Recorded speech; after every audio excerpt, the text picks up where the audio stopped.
out what is the most you can do on a straight stretch from KL to somewhere in Thailand. And the discussion was that whatever you do, you're forced to hit the border at what 7 a.m. or 8 a.m. is open, around there, right? 7 to 8. Something like that. Yeah. So from 8, let's say 1 hour, from 9 a.m. morning, how far can you travel? Interesting concept, huh? I think the border closes at 12. No, I think going in. So let's say you hit the border by 7 a.m. Yeah. Then you can escape border 1 hour plus, So Mm. by 9 o'clock, leave. By midnight from 9 a.m., where can you reach in Thailand? How far can you go? Wow, Oh, see, 6 a.m. to 12 midnight. there we go. Yeah. 6 a.m. Yeah, So must, if must we plan to reach, hit the border at 6 a.m. yeah, I think after all the checkpoints, we can chill, you know. If you want to stay one more night here, stay one more night, lor. Mm, So, yep, we have the dates locked in for Evo Enduro. yeah. What car, And if, what car to bring, Bobby? Yeah. sorry, What car to bring? well, we're visiting Das Treffen, so you have to bring your Porsche. That means I need to buy a Panamera. Eh, okay lah, okay lah. Correct? Let's buy a Yeah, Panamera. Yeah. yeah. Buy a Panamera for Enduro, then come back and sell it. Yeah, exactly. Yeah. But I'm sure you will fall in love with it. Yeah, yeah. The more I drive this car, Bobby, the more I Yeah. realize that, like some cars I appreciate. Like I have the Mazda, the Sapia GTR R3. Like I bought Yeah. one. Fantastic car. Track focus, hugs you. I can appreciate, I love it. But now I'm like, but is it me? When I get into the car, I become rowdy and I become different. But I'm thinking, is it me? Exactly. Exactly. So I appreciate like what you have, like all grand touring, nice, highway miles can do comfortable, high speed, Yeah. Silo. So questions here. Thank you for joining us again. Thank you to, let me just read out some names over here. So we have got Mr. Irwin. Hi, Irwin. Welcome on board. We got Kevin Tan. Hi, Kevin. And obviously, Mr. Handsome Jensen. Jensen, look at that, so cool in his shades in his NS5. Yeah, man. You see? There's a post Jensen posted. He said, people can, initially he bought the Boxster, the convertible, the MX5. The question was, are you self-aware with a convertible? Like you drive, are you like, alamak, they're looking at me. Do you feel that? Yeah, the And first 1-2 months, yes. yes. So that's it. He felt that. Then he started wearing sunglasses and start on the music. Just don't care anymore. Blind out. Oh, wow. Hey, YC, how are you? Tyron Alexis. Oh, this is nice. He said, let's go, everyone. Hope one will get to drop the top cars. Yes. It's something Yes. apply, How much percentage of your annual income spent on cars? I'm a numbers man by profession, but I refuse to compute the number. It's more of how can I make this work is what I ask myself versus percentage, Yeah. because different, isn't it? Some of them see it as their job, their investment assets. Some of them give them money, like doing sales. That's your income generator. For some, it's just your cost. So I don't know. How do you put a percentage on it? I can't think of it. Well, you're waiting for me to answer my thoughts. Uh, I am always a proponent for making yourself as uncomfortable as possible. Ouch. Then you will seek. You will seek. I don't mean go balls out stupid lah. But if you are able to, then you fight for it. Then when it gets when you feel it's tough, then that's when your brain goes into overdrive. Yes. Your brain will start thinking. It's a defense mechanism, when humans felt threatened, our creativity just turbocharge. Yeah, yeah. So I always felt that even for my case, I don't like to be too comfortable. Every time when I'm too comfortable, I will feel myself getting lazier, Mm, getting more, like senang, lenang like that, mm, chincai like that. I don't like that feeling. Then it will yeah, make me feel as though I'm not stepping on solid ground. yeah. So I like that, but that doesn't mean you should pursue something really gila and then go balls out and then you know okay. I mean, you still need to cover the basics lah. Mm. All right, I guess so that's that why we have the show over here. Talks about what car you can buy, you can still sell, and you won't lose much. yes. It's a safe bet. You can have fun in the process. I think that's the crux of the whole show that we're doing today. Tana, Hmm. I found you Yes. an 89,000 ringgit Panamera 4.8 Why? S. Panamera S 4.8, 89,000 ringgit. 89. You know what's the best part of it? Of Yes. all the V8s they made, that Yeah. engine is the best engine. Oh, The really? 4.8 turbo, something about the fact that the 4.5 had issue with the coolant hoses. The Yeah. 4.8 was designed as a turbo engine, and Yeah. then as such, that engine lasted through the Cayenne as well as the Panamera. So of all the V8 engines they have in the Porsche lineup, that Yeah. is the one to get 4.8 turbo. Perfecto. And it sounds better than the turbo. Mm, Hmm. mm, Oh, that one very low spec. mm. That one is too low spec. My only problem is the rear seats. Lah. I got three kids, two seats. One kid must stay behind. Oh, But I know TJ said there's a sport package, whatever, with a 5 seat, like a bench seat option. Huh? Not in I Malaysia. don't think the first gen has it. Yeah, not the first gen. Well, you have to decide which kid you like the least. Reward them. Who do well, I bring. Who do not well, you stay home. It's Wow. and we have to congratulate Erwin. Yes.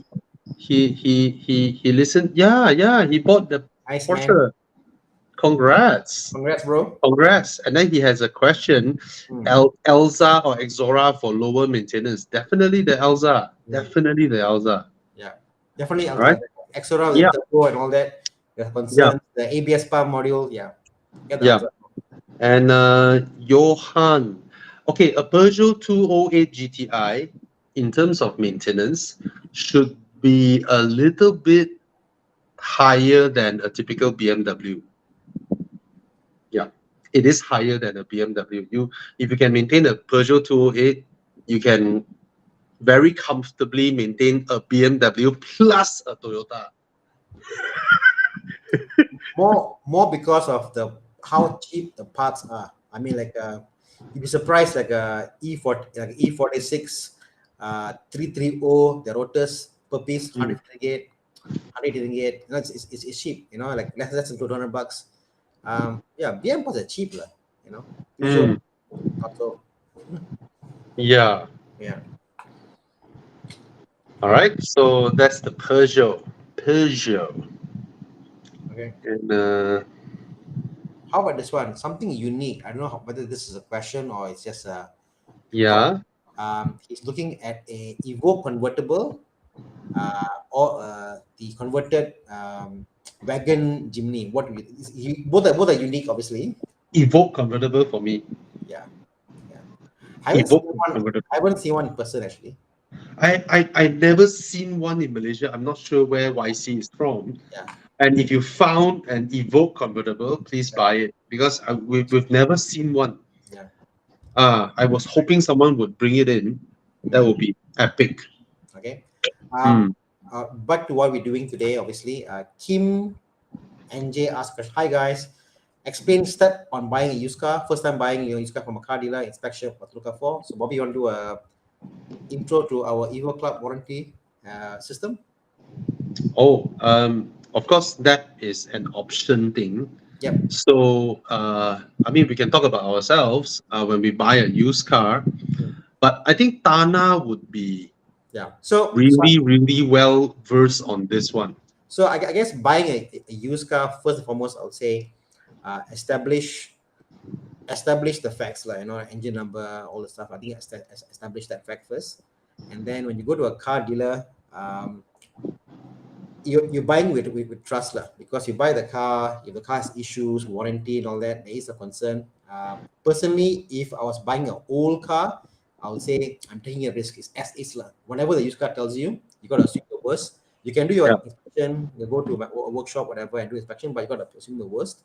uh, Mm, but if you are the person buying a high value car, then I would say get the warranty. Like Evo Car warranty is there. It doesn't matter where you go and do inspection, get it inspected, get it checked out. yeah. We have, you can see that, 82 centers for service centers and 52 centers for your inspection. Checked out, and what that means is that if in the period you buy the car, the 1 year, at least you can extend the warranty. Why not? You are assured of it. Okay. So in terms of simplifying it further, Hmm. for someone with totally no knowledge about buying a used car, Hmm. so usually it starts online, right? You look through car lists, you look through Muda. Be very careful with Facebook. So all the scammers have sort of moved from Muda to Facebook. Carlist was the first one that has the verifying mechanism. Yep. Then all the scammers in Muda were scamming people, and then Muda also introduced the verification mechanism. So all the scammers are now in Facebook. Facebook is like a cowboy town. All right, people can post anything, claim anything there. Just be very, very careful. If someone asks you to drop a deposit before you even arrive there or seen this person or whatnot, right? Never. All right. So a very common tactic that scammers use is, let's say this car market price is 120,000. Most of them 120, 125. And then this guy puts up an ad and he puts it at 83,000. All right. He puts up a fake profile. He would have stolen pictures from other profiles. They make it look real, look legit. All right. And then they make it look like it's a everyday human being, pictures with their son, daughter, and all that, and then dress it up like a private seller. And then when you contact that person, whether the car is still available, they say yes. And then when you ask, can I see it on Friday or something like that? And then the person will probably tell you, oh, there are another 3% viewing it. Haha, right? Then now it makes you feel that, oh shit, I must get this deal. So that's how they play you up. So never ever drop a deposit over the air without seeing the person or the card. That's the first thing.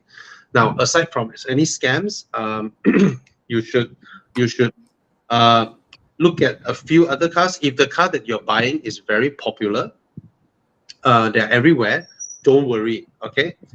And if you look at the prices that they are selling, let's say a BMW 320i, your budget is 80K, and then the 320i is 80K, the 328i is 93, 95K, right? You wanted the 328i. You can actually use your 80K budget and look around for 328i's and just go see them. Even if they list 90 plus, you can open your price 80. Try your luck. You don't try, you won't know, right? Just try. So once you found the one that you really wanted, wow, this one, I've seen the car, it's nice. The color is nice, the spec is nice, the the picture looks good. You've seen the car, everything looks well, okay, but you're not a professional. Then you can tell the dealer that, okay, I think I want this one. All right. What is the deposit? So let's say usually the deposit 3K, 5K is very normal. When they give you the receipt, make sure they write it there, refundable if your loan is not approved, or when during the inspection, something serious turns up. So what do we mean by inspection? Basically, it's an honor thing, it's a trust thing, like what Tana said. If you tell the dealer that I want this car, okay, so the process, first thing is, while you are processing your documents, you pass your documents to the dealer. So you pay them a deposit. That means you're serious. Then only they start doing the work for you, right? Process your documents, submit it to bankers and all that. They will do all those things. And then also issue you a receipt and all that. During this process, you can request for your car to be inspected. They will ask you which workshop you want to send to inspect. So that's why where Evo Club comes in, we actually partnered up with 50 over inspection centers across the country. And these are independent. They have no business dealing with us, except for the fact that through our extended warranty partner, these are sort of like bigger, more established workshops.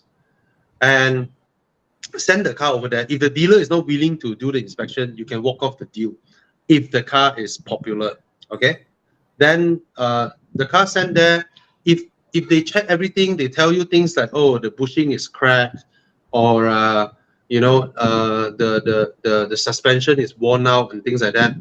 You can actually tell the dealer these things are there. Would you want to, would you be fixing it, or you yourself have to judge? Do I want to buy it with these things, or the dealer will fix it up, or how? That is upon negotiation, because if the car is 80K, you pay 100K, of course the dealer will fix a lot of things for you, right? But if you squeeze the dealer until they have no more margin, right, they're not going to fix anything. It's buy it as it is. They will tell that face to face to you. And but these are considered nothing serious. It's a used car at the end of the day, provided during the inspection this car is flooded. It's a flooded car. If the dealer tells you, oh, it's not a flooded car, but they managed to check it's a flooded car, or it has been in an accident, or the gearbox big major failure or whatnot, then you can withdraw from the deal. Usually that's the case. For if not, then you have to honor that you pay them a deposit. And if your loan is approved and you don't want the car, they have the right to forfeit your deposit. It's only fair. All right. So that's roughly the process. So once you are done with it, if the loan is approved, then the rest of it, the dealer will take care for you. They will meet you up with their runner in JPJ and then get the thumbprints and all that.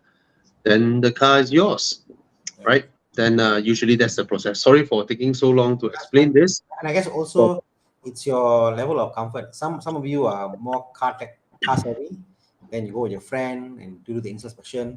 Some of you might just don't spare the car at all. Some of you want to go to a more reputable used car, maybe Auto Bavaria, for example, premium selection. So sense what you're comfortable with and go with that. Some of them don't want to go mechanic shop after that. Yeah.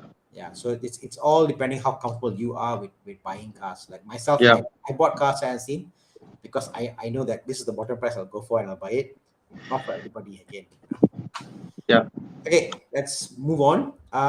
Derek Chong asked, I can't answer this question. Derek, I don't know about Persona. Sorry, I read Persona Standard and Persona as well. Yeah, so a Persona and a Honda City.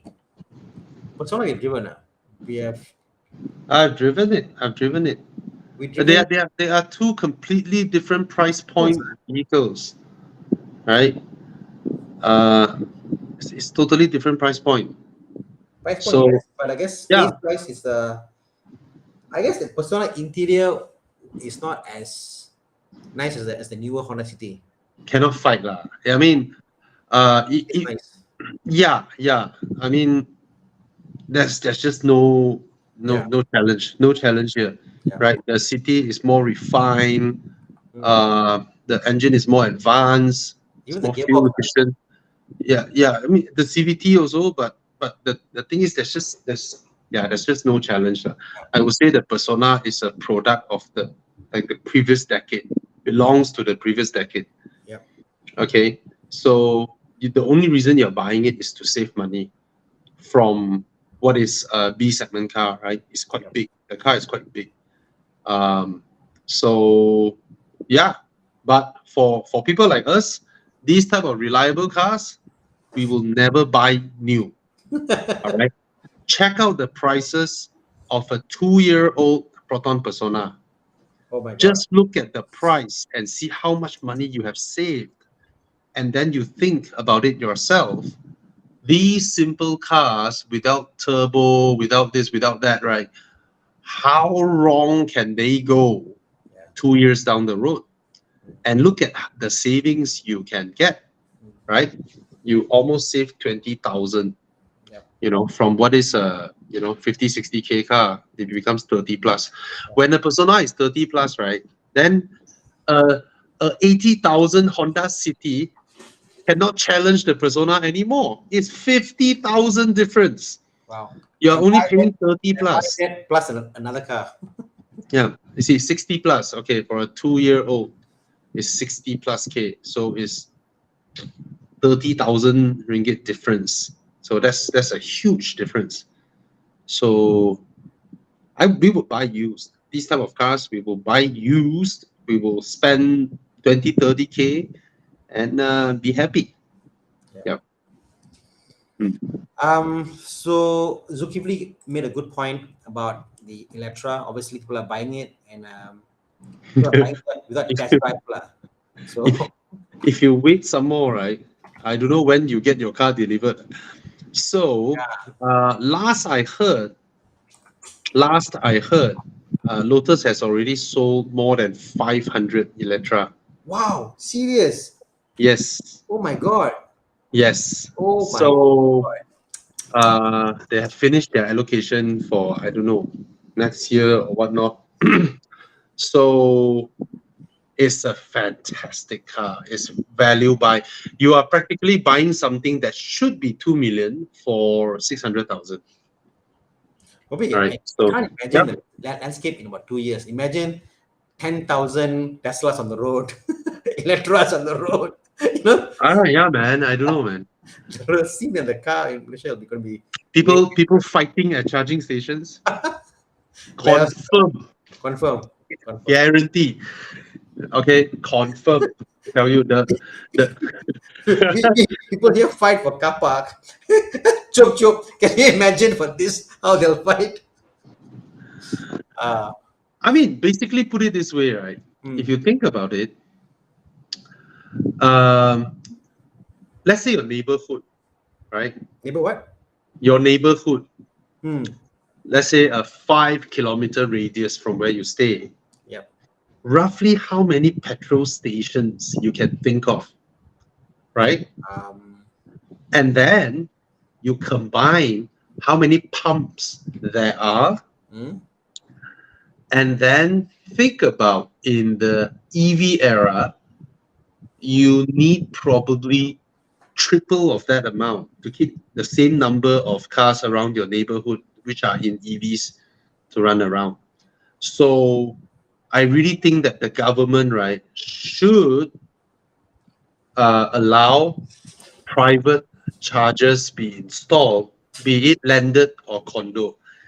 No amount of AC chargers can handle Say public again. chargers. Why do you say private charges? Is it not allowed now?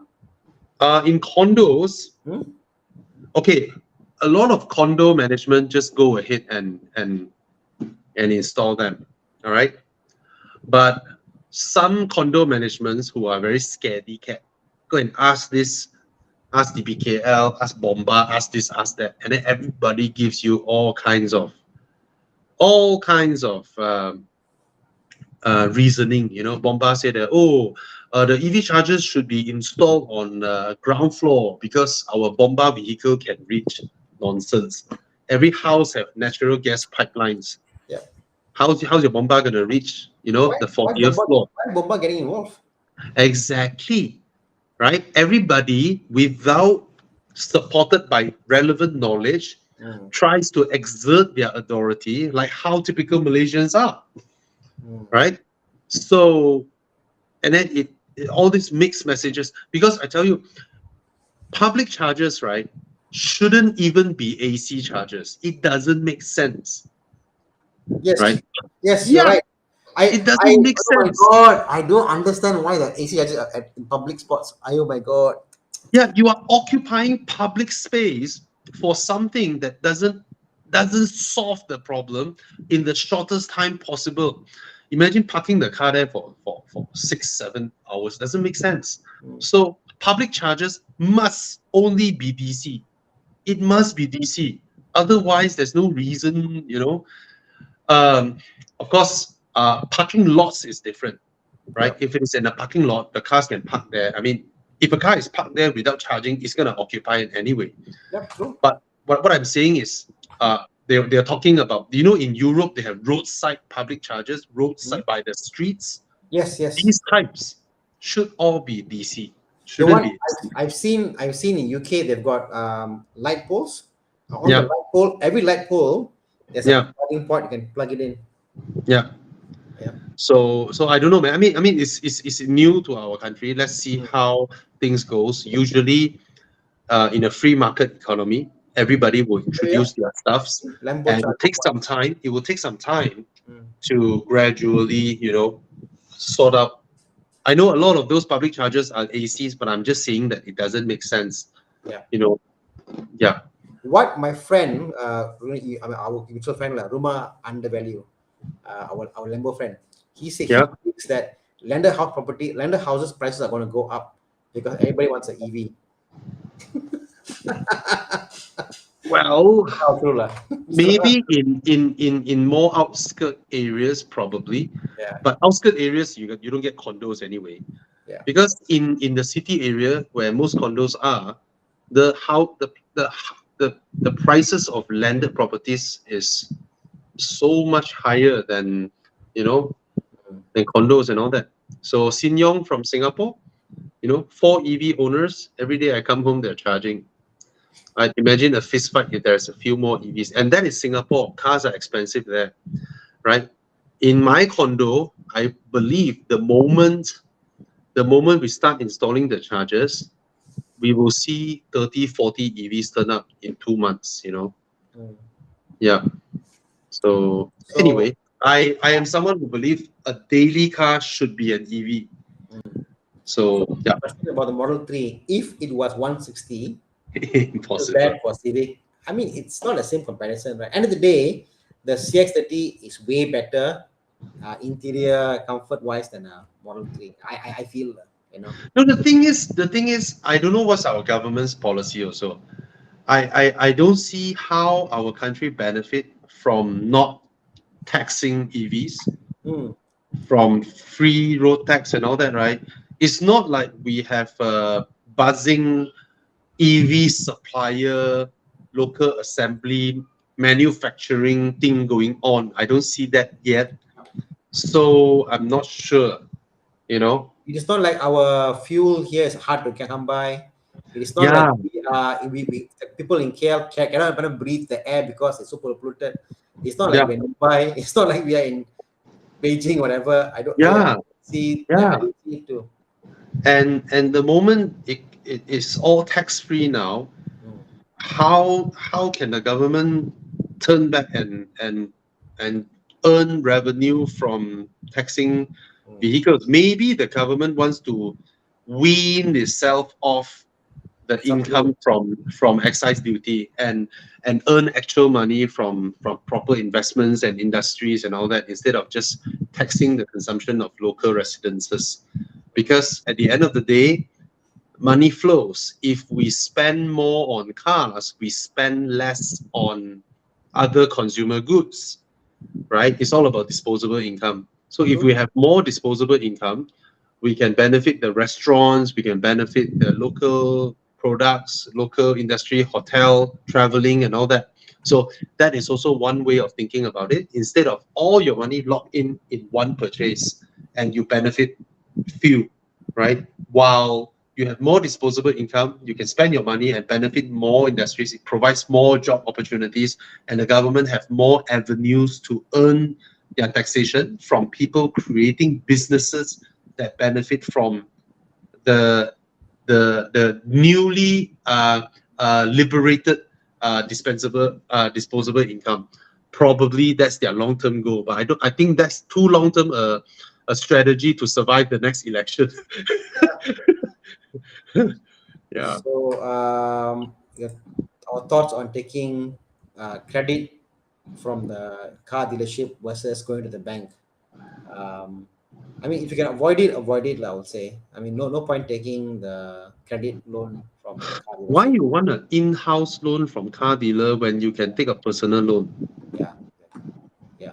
right? You have control over the personal loan, lah. So get a personal loan. Yes, and the best part about getting a personal loan to buy a car, when you lapse your payment, They can't tell there's you. no tow truck. There are no tow trucks waiting for you. Yeah. If you take a car loan, right? The moment you skip one or two payment, right, the repossessors will be biting your ass, following you. Is crazy. So I don't know why is it such a big taboo to think that, oh, when I take a personal loan to buy a car means I don't do well, I'm lousy. Hey, No, personal loan is it's good loan is way. loan.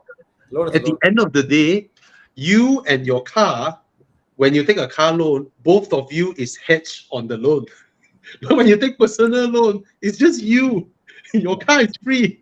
you know, uh, You can when you still when you use personal loan to buy a car, right, you can sell your car immediately. Do you know that you can sell your car immediately while you still service your loan?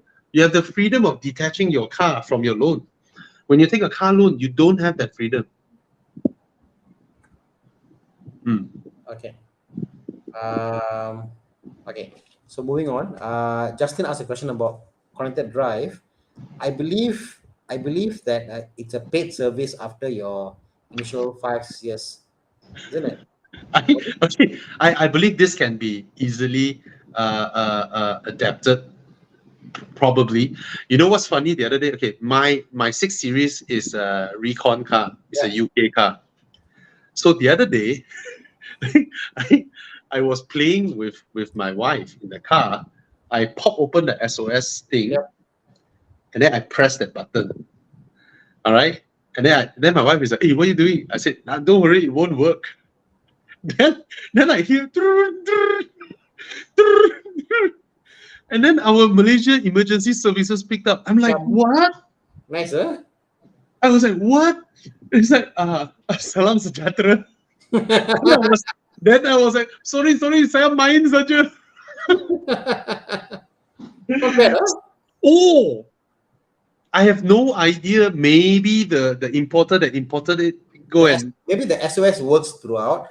The connected drive, I was told that it was a paid thing, but yeah, don't be active. Mine still works, lah. So yeah. I'm sure there are people out there who are able to do all this for you. mm, All right. I don't think it's something that is like deadlocked. So you just have to look around and find people to get it, or maybe it works. I'm no idea. All right. Nari asked a question: does injector cleaner works? I can tell for a fact I've used few products and they do work, like, but overusing it does affect your O2 sensors. Like you can't do this like every pump you do. If you do it, your O2 sensors will actually fail. So is your plugs. So you can use it periodically. That's fine. Yeah. Yeah. Yeah. Um, They have to work. You know, yes, it's not rocket science. It's not rocket science. It's yes. just what chemical works on what. That's It's it. just it's just Yeah. rocket fuel, not Yeah. rocket science. Yeah. It's not rocket science. It's not rocket science. Yeah. Yeah. Okay. Um, Question here. Wife loves the UX, wants to get it for reliability. Please give me another reason to buy. I feel missing out not taking Quantica. You love your wife and you don't want trouble. That's it. You are very, very lucky. Your wife loves the UX. And think about the good side. You buy this car for her, it's peace of mind. She won't complain anything about it. You know the car works every single day, reliable, and you also know the car doesn't go very fast. All right. And yeah, I just recommended one of my condo neighbors to buy the UX, you know, because I mean, she works, she goes KL, JB all the time, drive a lot, and she currently has the previous generation Mini Countryman in and out of workshop. She cannot take it anymore. And when she asked me, I said, you want absolute problem free, always go for a Lexus. That's it. All right. So you're very lucky your wife likes the Lexus UX. Imagine, imagine for a moment your wife tells you she wants the Alfa Romeo Stelvio from a recon dealer somewhere. All right, she loves the red, and then you're like, wow, Alfa Romeo, my friend is gonna give me thumbs up. All right, the moment you bought the car, the check engine lights and all that. Every workshop doesn't have the diagnostic machine, and then one day maybe she's stranded, because maybe she can't open the fuel cap, or she can't open the bonnet, or the fuel, or the throttle. That's the thing. Imagine she likes that. You're gonna have a lot of trouble. All right. Yeah. The thing, he says, my wife's first option is the Mini, but Wow. bumpy as hell. Yeah, lor. Always, if it's for your wife, just listen to her. Happy wife, happy life, bro. And then you tell her that now I got the car that you love. It's Right? time for my turn, right? Yeah. That. Price wise, whatever, it doesn't make sense. But when your wife likes it, what can you do, Mm, right? Right? okay. Yeah. Uh, People say we stay in a patriarchal society, but actually, men exist to serve and protect women. That's it. correct. We're Correct. not here to Have subvert you women. have you watched the new Barbie movie? What movie? Barbie. What are the chances of me watching Barbie in the cinema, bro? I watched it with my kids. It's It's a nice. it's actually a very deep, thought-provoking movie. It's about male patriarchy, whatever. So you should watch it. Nice. It's good. Okay. Okay. Okay. It's not a stupid movie. It's actually a So very it's thought deep. provoking, That's right? correct. You should think Unlike a lot of it is unlike about, Mission Impossible. yeah. It's a lot of it is about concepts. It's about why this, why it's very messages are very hidden messages. It's Nice. done very beautifully. Okay, I'm Good. gonna watch it. Watch I'm yourself. gonna watch it then. And Watch instead yourself. of watching, I don't watch all the Marvel, Transformers shit, Yeah. Fast and Furious shit. Yeah. All Yeah. those you go into the cinema, you switch off your brain, and then it's just boom bam, bim bam, boom It bam, makes you bom. think like a movie. Put this way. So Yeah, yeah. I like this type of movies. Yeah. Okay. So okay. So coming back to Anantila talks about Sonata 2020 130K. How much brand new back then? Brand new was what one? Wait, was less than No, 200K, right? No, less than 200K. yeah. So it's so expensive still. Price didn't drop that much. 3 years. Ui, Oh, okay, yo. wow. Oh, Okay, 2.5. wow. Look at it. So this Yeah, is high spec lah. yeah. And then Yeah. you buy this, right? And then you buy this, and then you change to Wow. the new. You change the front to the new facelift. Beautiful lah. Have you seen the facelift, Tana? No, I haven't. Oh, Chiyang, let's fire it up. Hey, we have No, more I had a space Sonata tonight, before. Chiyang. Let's put you out here, Chiyang. Come You on, know, I had a join Sonata us. before. I had the EF. Yeah, Yeah. we'll wait for Chiyang to show you the facelift. So you Wow. buy this one, you can facelift the front. Yo. Look at that, bro. Look at that front, bro. Look at that. That is some proper design, bro. You know why? Because their lights are always has been the bottom one, on the bottom corner is a headlight. So Yeah, yeah, it makes sense. I tell you, Hyundai designs is I'm so amazing. sad for people like Audi lah. Sorry to say lah. And looking at their designs like Hyundai. Yeah, they just repeat and repeat and rehash Sorry, and bro. rehash. It's nice. Whereas Hyundai is making like wow, smash hits after smash hits are their design. Really, right? Oh, Oppenheimer, definitely I want to watch. Oppenheimer, definitely. There's a talk. What do you watch first? They call it Oppenheimer. So Yeah. so do you watch Oppenheimer then come back happy with Barbie, or do you watch Barbie first and then watch Oppenheimer? So debate is on. I'll watch it next. I'm watching that next. Okay. E60. Okay.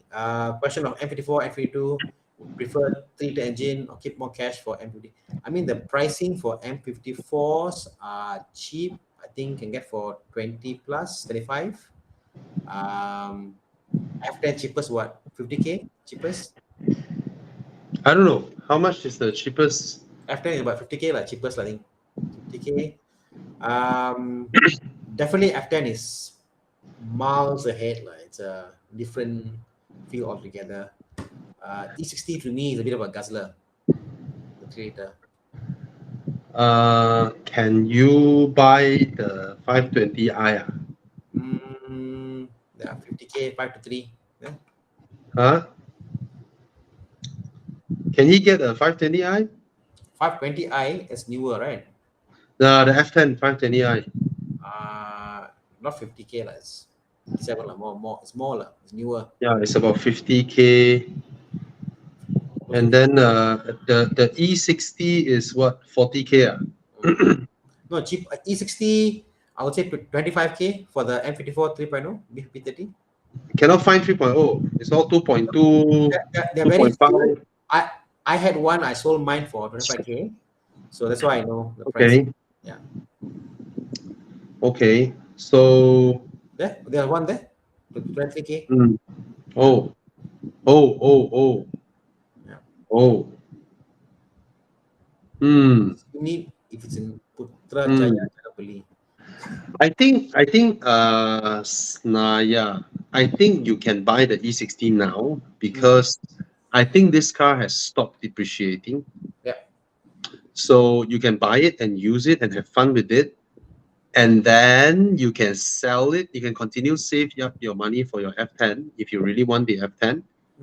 And then you can sell it for the same price you bought it, or probably a little bit more if you touch it up nicely. Whereas the F10, if you buy it now at 50,000, it will still go down to 40 till it reach about 38 or 40. Then it should stabilize there for quite some time. But it will take some time to reach there. Now it's a cash buy, it's 50. It will take a long time to get there.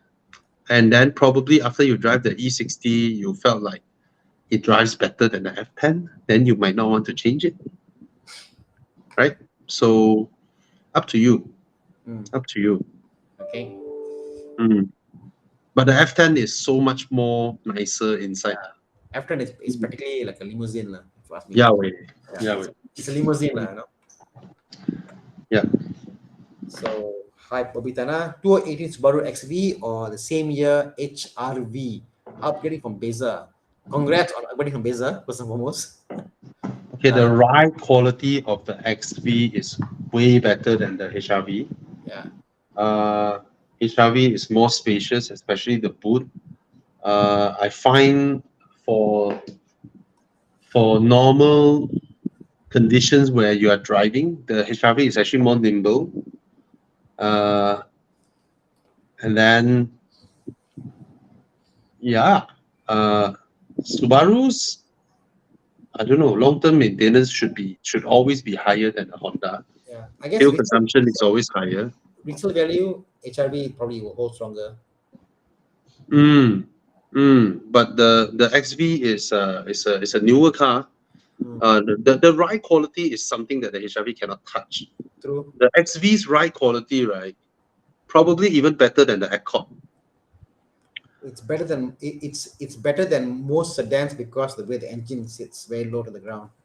And the suspension setup is so good, the XV. So it's more comfortable than the HRV in the long distance drive. All right. But the HRV is more practical. To me, the HRV I like because I like the way the Subaru drives, but the HRV has one thing which the way the seat folds back to put stuff in. To me is I see a Subaru XV as something I'll use for going on session, driving long distance, comfortable. I go to come back. All the driving stuff, fantastic. HRV I see as you want to buy a Myvi, but you want something better, something that can go street driving, comfortable to drive, sit down, can put stuff in, So to me, I see HRV as a better premium Myvi, and the Subaru more of a long distance driving kind of drive, So that's how I see those cars. But yeah, both are excellent choices, Yeah. Kim NJ asked about Mini. I surrender. R60 Mini Cooper 1.6 S Countryman. What is R60? I need to Google, Bobby. I'm not a Mini person. What is R60? Countryman? R60? Yeah, Countryman. Oh, it's Countryman. Oh. Well, I just mentioned that my neighbor had one, and it goes in and out of the workshop. But I used to have a Mini as well, same engine, and mine is all right, even though there are stuffs like, pulley or bearing slipping, creating knocking on the engine, things like that. But of course, me being a car guy, I detected it immediately. Get to the workshop, get it fixed instead of prolonging the problem.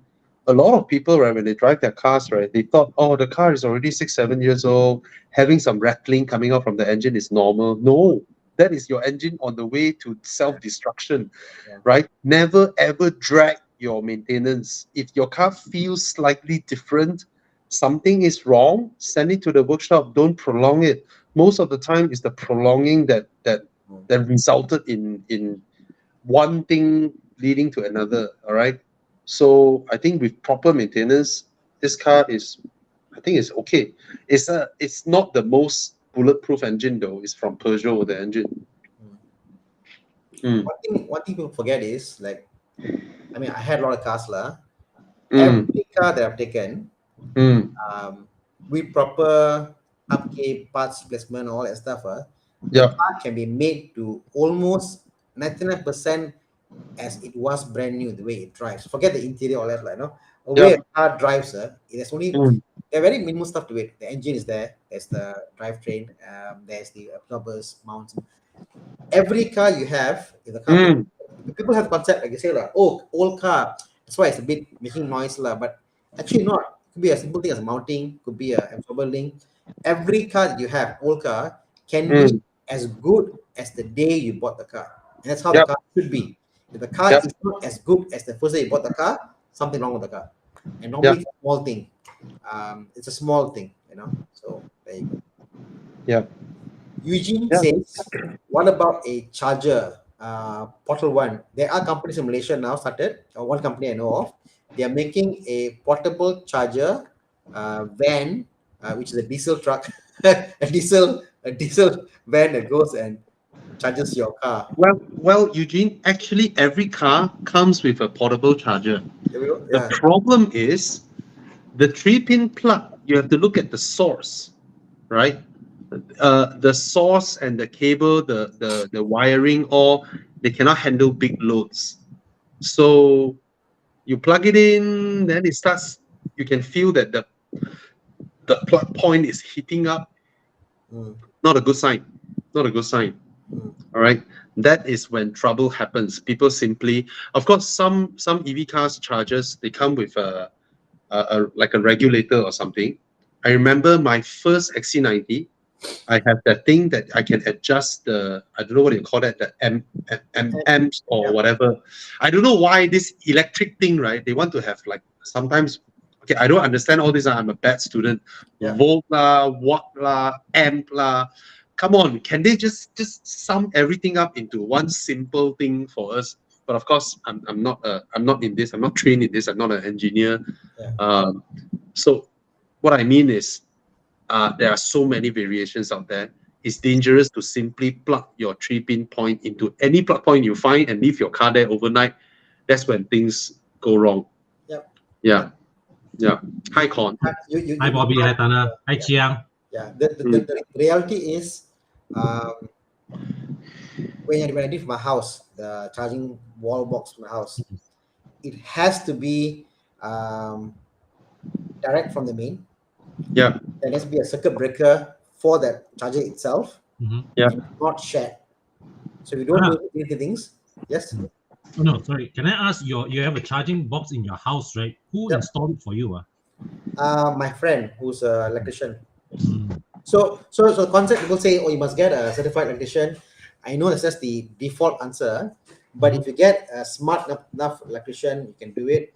All you need to do is to make sure that, like, you put an aircon in your house, you don't ever tap wires for air conditioning. Although you could tap from your main power plant, you should always pull one from the MCB.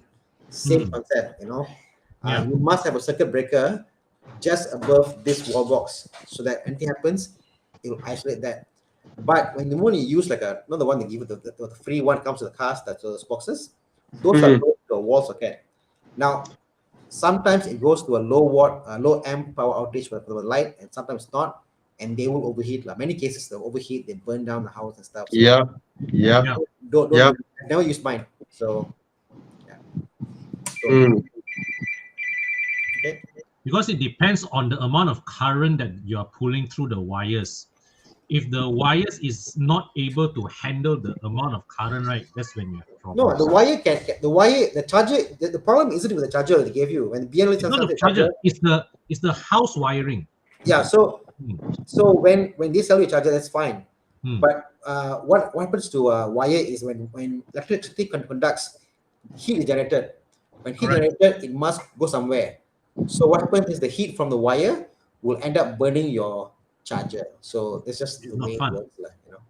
Yeah. Okay, enough about charging. Pro Aki asked a question. He's going to change his absorbers. Do you recommend to change springs as well? My recommendation is all the used car fullers, all the tire shop fullers say, oh, spring can reuse just in the absorbers. From my experience, 5 years, 6 years is the lifespan for the spring to be optimal. After that, spring's got to go, you know. But Absorbers, after 2 or 3 years, they become less good, you know. but the general rule of thumb is that the absorbers wear a lot faster than the You're springs. correct. So the absorbers is like 3 times absorbers, 1 time this. I mean, I use Titan for mine. If you want to use Titan, can come and see me, and you put Titan for yours. It comes to the coil. It's a coilover system, so springs as well as absorbers. But if you are not doing that, always replace. If it's like 8 years old, whatever, replace them. And the rule of thumb is that never put lowered springs on stock absorbbers. If that makes sense. Mm. Like people tend to buy. Oh, I want a car lowered, so they buy sex lowered Ruin- springs. You can ruin your absorbers. Exactly. Yeah. The absorber used to last you 3-4 years. Now last you 2 years only. So Correct. don't do that. You know, if you go to, let's say, to the Bilstein, whatever, they sell Mm. the lowered spring, or Monroe. They sell the lowered spring with a matching lowered absorbers. Like the height must be the same, you know. So Yeah. yeah. So don't be too smart. I know people say, oh, you can match sex and this, and you mix and match and all that stuff. It's not as easy as matching and No, using it, you no. know, long term. Even Con knows what your M Sport. You went through a few calls, isn't it? You went through. No, actually, my car that time I just straight away changed M Sport springs with matching absorbers. I see. I knew from the fact that the spring and the absorbers you must match them before you install. And the best part is after I install it, I realized that you not need to match the spring and absorber. Ideally, you match the anti-roll bar also. That will give you the Yes. best results. Right. Mm. Yep. Let's go to another one. Hasbullah. Hi, Hasbullah. How are you? Hello, Good to Hasbullah. see you here. Is government losing money by making Tesla prices so low? I don't think so. Not losing money lah. Not making extra money lah, I would say. Losing revenue, lor. But it's a catch-22 because that also means that there'll be other ecosystems in Malaysia being developed for Yeah. EV maintenance. So I think, yeah, because in Malaysia there is no one doing EV modification, no one doing there's a few guys doing battery refurbishing. So all of this is a economy that we can do here and export out to the rest of the part of the world. Yeah. What is this? Tesla. Tesla. Okay. Nice.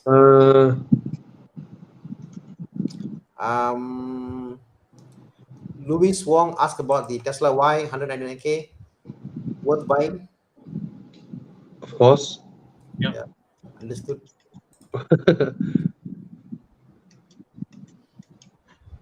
What else?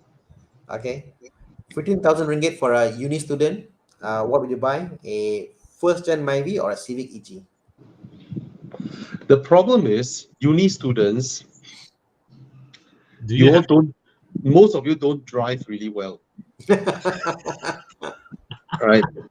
I mean, serious. From us uncles, immediately we can tell, Ouch. you know, if someone can drive or cannot drive. We don't mean whether you can corner or not, you know. We mean whether, on general terms, you get into trouble or not. Yeah. A Myvi, okay, first gen, I don't know, but it's a modern car nevertheless. I'm not sure if you guys remember, I think a month ago or 2 months ago, there was a Honda Civic EK. EK is newer than EG. There was an EK in some of those, I don't know, Terengganu or Pahang back roads that went into a head-on collision with Alza, first generation Alza. All right. The Alza actually destroyed the Civic. The Civic was cut into half. Wow. Whereas the Alza just have its crumple zones crashed in. Okay, it was a serious accident, but the Civic was sliced half, not this way, half like that. Yeah. So now you know modern cars, right, versus an old car like an EG or an EK, right? A modern car will destroy these old cars. Yeah. Right? No matter how you're knocking on the metal fields, it's the signs of, you know, the crumple zones, blah blah, everything. And, That was a crazy accident. Yeah. I'm there's not one- sure with this one. Yeah. It's a black color EK.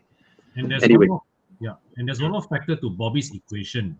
Mm, The modern car is better design in terms structurally better design. And yeah. also the older car, don't forget, because of that, 2-3 decades of usage, right, has a greater degree of metal fatigue on the body. Yeah. Mm. So I actually have a friend who died in a Civic EG. Mm. He was in between a wall and a tree, and I think the gap is like 2 feet, just 2 feet across, and the whole EG just went through that 2 feet. Yeah. Like, yeah, like how you would, a plastic bag, and then you give a small hole, and then you pull the plastic bag out the other end. Oh my god. Yeah, Scary. yeah.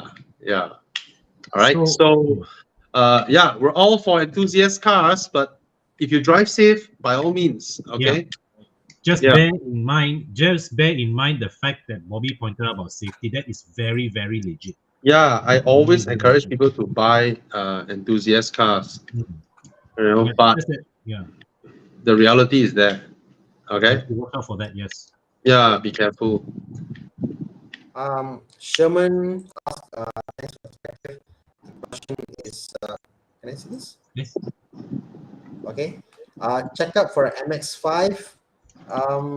Yeah, you got our club members, our Evo Club centers, but I guess Desmond knows a lot about MX5, isn't it? Because go see Desmond of Kalo. Yeah, but if it is to a workshop to check the condition, blah blah, everything, you know, you can just look up Evo Club extended warranty and then look at the list of workshops there and then get it inspected. Okay. Okay. Yeah. Kalisa Hero. Okay. Looking for a friend, has a new child on the way. He's 180. Who's 180 here? Bobby here. Bobby's the closest. New Civic or Subaru XV to replace the aging Persona. 7-year-old Persona. You know, when you have like all this stroller, all this stuff there, I like a SUV because the load, when you load stuff in the back, it's easier to load in an SUV versus a sedan because it always goes in and then so just for the fact the lot of bags in and out, I would go for an XV crossover or SUV versus a sedan. Don't be surprised the XV may have less boot space than the Civic. Oh yeah, I mean, it's in terms less. of loading, correct. Less.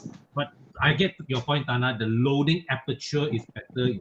The frequency of load is higher.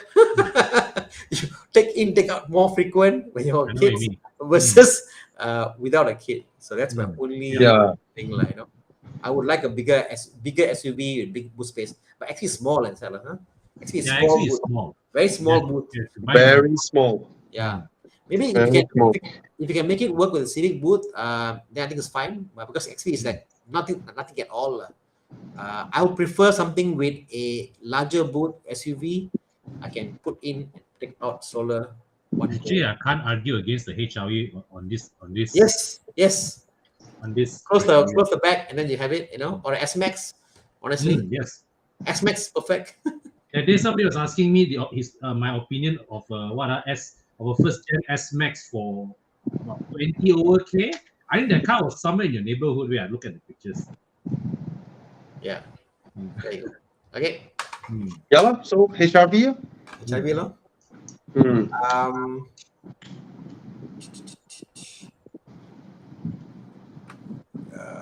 Wong Fei Hong says Chiang must also ask some questions. Yes, I agree. Okay, Yeah. let's put a question to Chiang. Let's pick a question about Chiang. Sorrento or Santa Fe?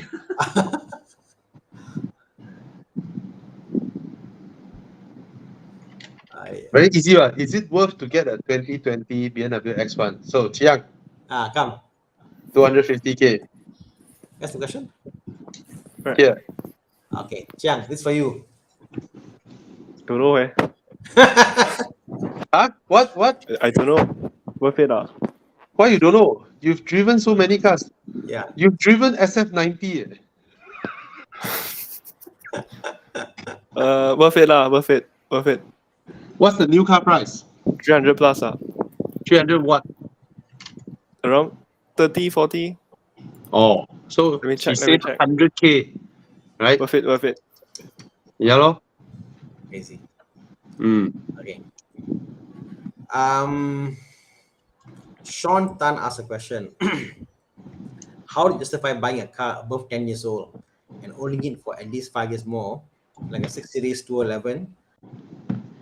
Well, You well, don't have I'm gonna do it together with you, and I'm gonna own it even more years because I'm not selling this car.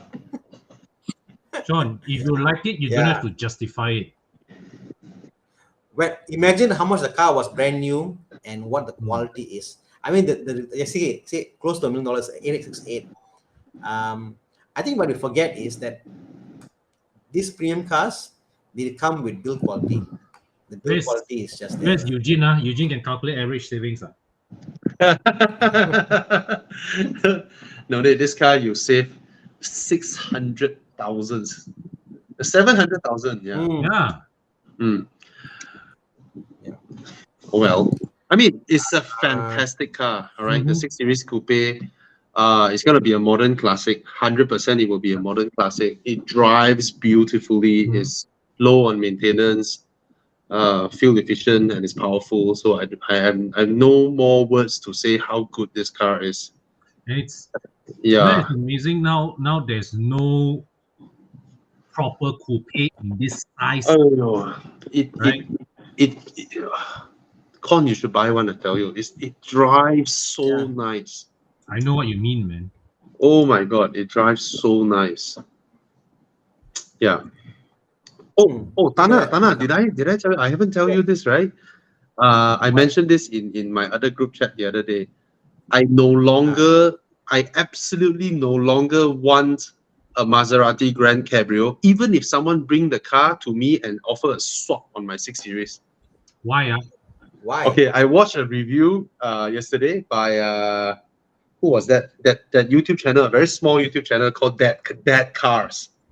Okay, he's a father of 2 child. He review cars that he thinks a car enthusiast father can own, meaning it must fit child seats and all that, right? Oh wow! The Grand Cabrio's boot size is 1/3 the size of the 6 Series boot. What?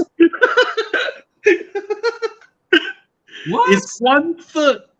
You know the area where our BMW, right? There's a thing that I fold down, so that's the depth of the convertible cover that will go, and I can still use the interior area, right? And if I don't fold the boot, I will just fold the thing up, right? Yeah. In the Maserati, it is not accessible. Oh, that area is not accessible. You only have the other part. So, okay, so that is not endurable already. It's stupid. It's dumb. Okay. Yeah, it's dumb. I would still. You see, I had a 6 this Series, is what we see from a hard top convertible, yet it is a soft top. BM had that even from the E46 lah. Oh my god, look at that. A soft top convertible, and they fail miserably with the boot space. It's stupid.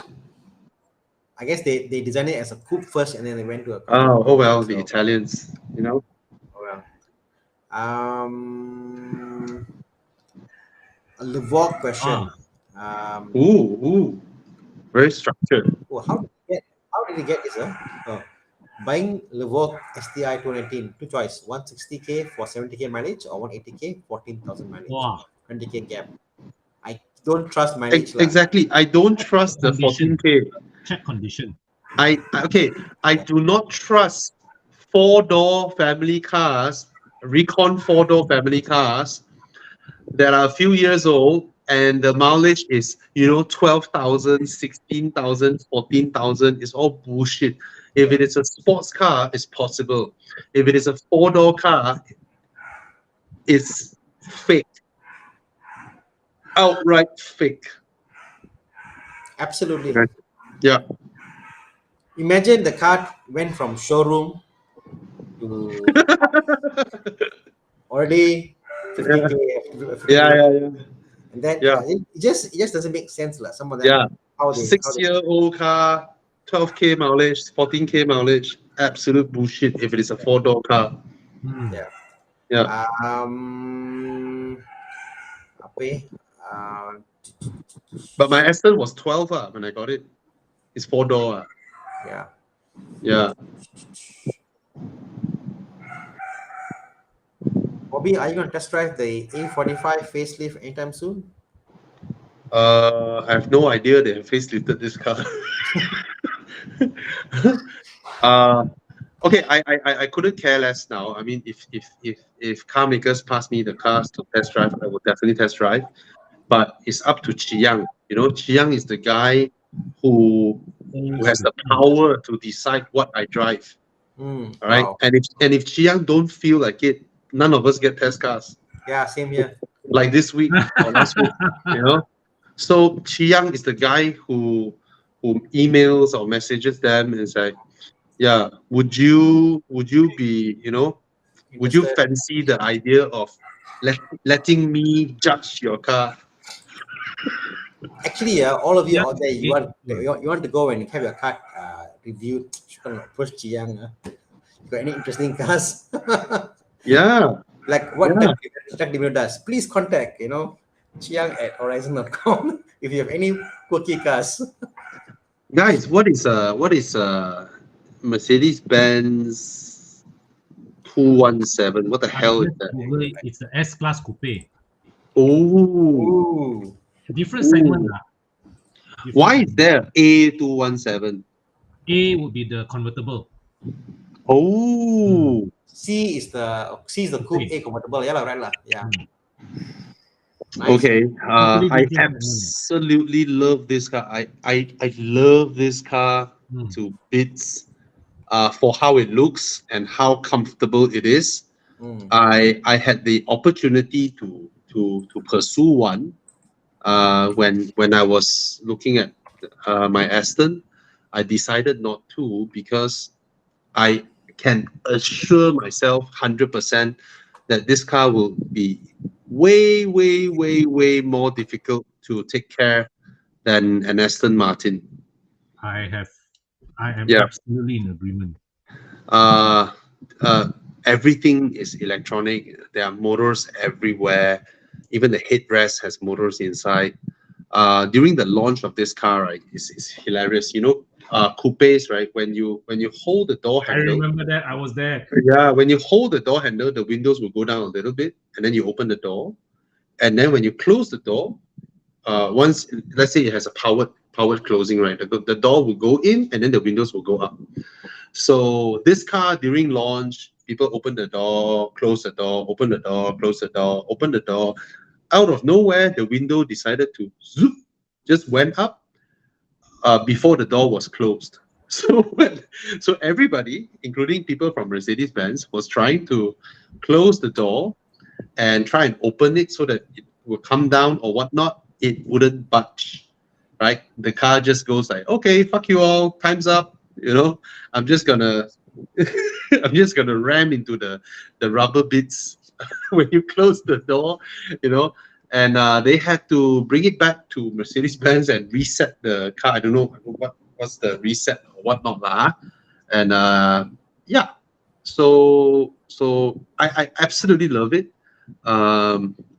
It would be it will be the Mercedes-Benz that I would want to buy, that I think I can remotely afford when I could, because everything that I can afford, every single Mercedes that I can afford, are not, in my opinion, not good Mercedes-Benzes, because I see Mercedes-Benz really high up. I see them there, and all the Mercedes I wanted, I cannot afford. SLS lah, and all that nonsense, I just can't afford. So, yeah, it is above the 6 Series by far, but it doesn't drive half as well. Yeah. The 6 Series is closer to to being a competitor of the E-Class Coupe, actually. Yeah. But then the demeanor of the car when you drive them, the E-Class and the 6 Series, they're very different. Yeah. Very different. 6 Series will feel more like the older generation, the CLS, Yes. the CL, that type of, really nice, have that kind of feel. Whereas the E-Class feels like a extended wheelbase C-Class like that, instead of a shortened wheelbase S-Class. Yeah. They It really actually- make Mercedes really make sure you feel the difference. Yeah. It's This is nimble and nice though. Yeah, this is the interesting copy. So a lot of people are buying the Tesla Model 3 and the Model Y. They may get the speed, they may get the performance, but the interior is something will be different, I would say, correct? We have a full interior of the BM.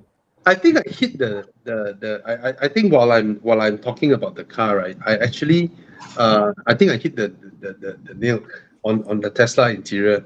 I was talking about, I say, why people can accept Tesla interiors. It is so different from from regular cars, right, that you do not immediately draw a comparison. It's sitting in the Tesla feels like what? It feels like you're sitting on your desk with your laptop open in front of you. Yeah. Just one screen there and then blank, nothing else. There's nothing in the car that relates to what we commonly think of as a car interior, So people don't draw that direct comparison. That's why they can sort of accept it, because it's so different.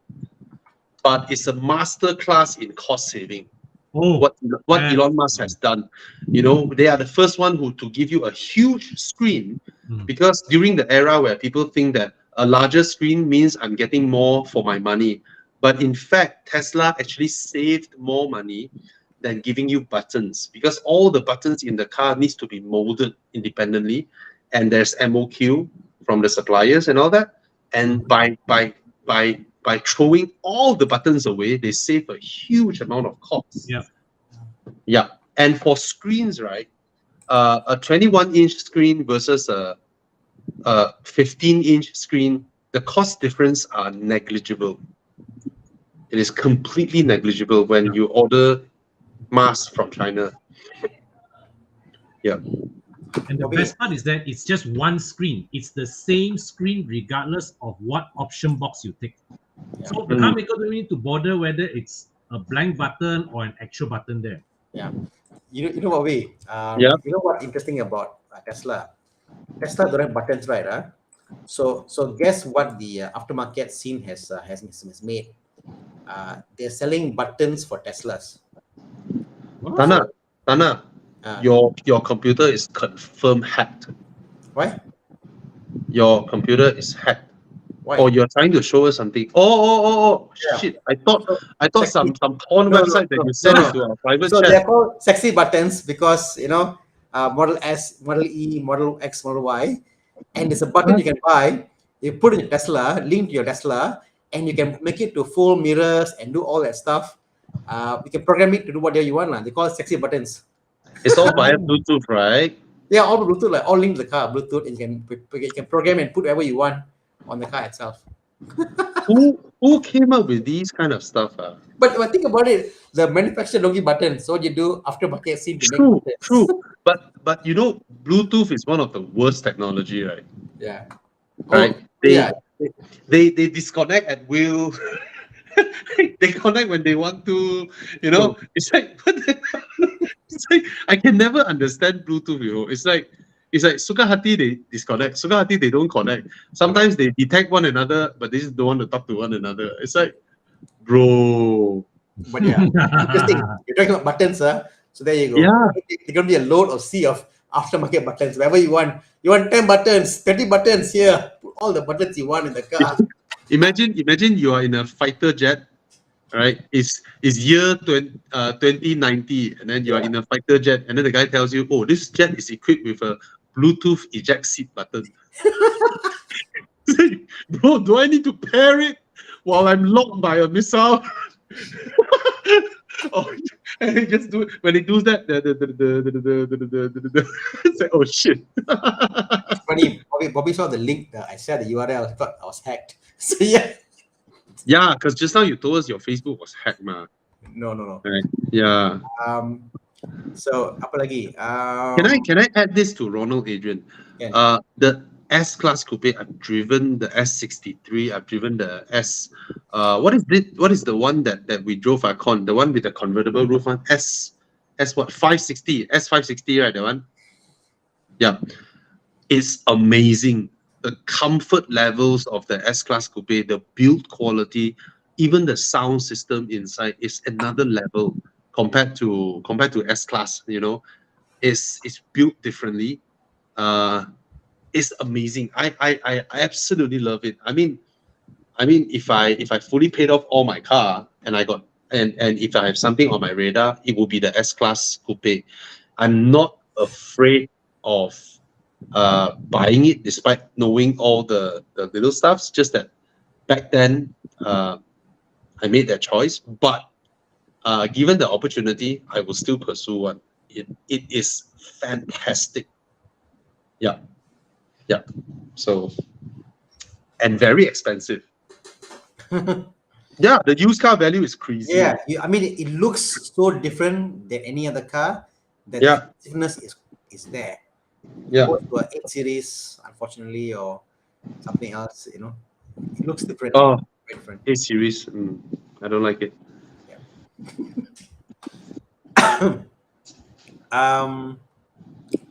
Oh, so this today, Chris, we had a video out of S80. Nice. S80. Fantastic car, S80. Yeah. Love it. Yeah. I love the car. Really don't know why the car doesn't sell. It's a fantastic car. Malboni says not fake like Bobby. All the low mileage cars get it checked with trusty workshop. I can answer. I think the thing is that if you ask enough workshops, you'll get the answer you're looking for. I mean, there are. I know there are. There are. What's the percentage? Yeah, correct. As a percentage, and also if you look, as I said, you look enough around workshops, you'll find the workshop that gives you your answer you're looking for. Yeah, there are also human beings with a penis and a vagina. There are, right? Yeah. But what's the percentage? Correct. Right. And actually, like Audi, for example, the difference between going to a Audi specialist or a normal quantity specialist, Audi specialist, like even like Mike Yap, he goes to, he can scan the car, we can scan the car and let you know, oh, you know what, your headlight mileage was changed on this km. Your battery was this, and how come doesn't drive back? So yeah, a lot of stories, bro. Okay. There are a lot of ways to tell whether it jives with its mileage or not. Seats and all that, Yeah. So Mr. Kriel Kueller gives us a feedback. They went to Evo Club external warranty center. Prepare was done very, very assuring and was cheap. Seller was insisting on deposit 1K of the vehicle. Of course. Safe proceed. Yeah. Of course, you have to pay a deposit. He cannot just start the process when you tell him, I want this car.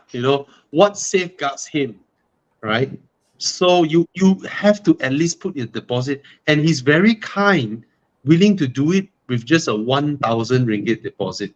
If you don't buy, you're wasting his time. So go ahead. Okay, between the 911, 992, the latest Porsche 911 or 78, way different pricing points. Pricing points are way different. What will be a amazing daily pleasure. Daily car, for me, I think for daily, I prefer the Boxster and Cayman, obviously. But for daily, the 992 is just a comfortable, big, spacious car to drive for daily, like every single Yeah. day. Yeah. I don't think the 992 currently can be discussed remotely on holding resale value because they are so expensive now. Yep. There is a long way for them to depreciate, and yeah, yeah. If you are buying a 991, at oh 690,000 now, wow, they drop very fast. They drop, anyway. I mean, they will still depreciate further, and same goes with the 718. 718 is 300 plus, right? Oh well. Tana, nice or not? Nice, but I don't like it. Mm, For, yeah.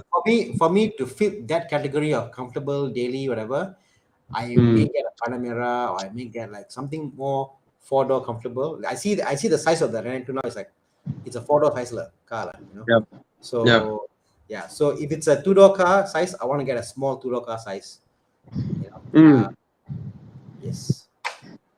See, if a Boxster or Cayman is at 280K, it's gonna hold its value better than the 992 at 700,000 ringgit. Yeah. And I think so if it's a daily, I wouldn't go for an. I mean, personally, I wouldn't like. But yeah. Ooh, prices coming down. 718. This is a S or 2.0 S. Oh, okay. Not an S lah. I have no idea. Not an S lah. 2.0. They put an Oh S yeah, there. S should be 2.5. Yeah. Okay. 116 BMW. Kon has got experience car. Kon says. Con, you are muted. Con, you are muted. Cannot hear you. Still gonna hear you. Kon is saying, "This is a car I drove." And can't hear you. Cannot hear you, bro. Okay.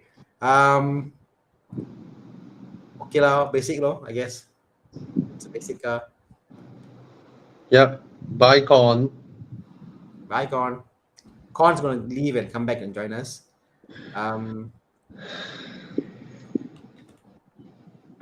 Which 116? Oh, 116 is the old one. Okay, lah. That's the Prince engine, right?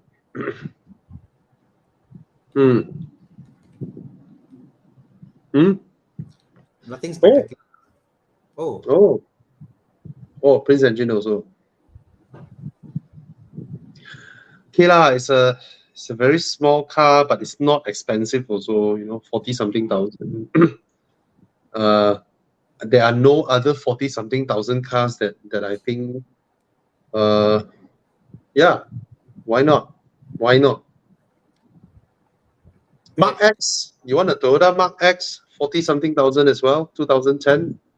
2.5 liter rear wheel drive. Con, you back? I'm back. Can you hear me? Yes. What's your say about Con? Infinitely reliable for a Mark X, around the same price, 40,000. No,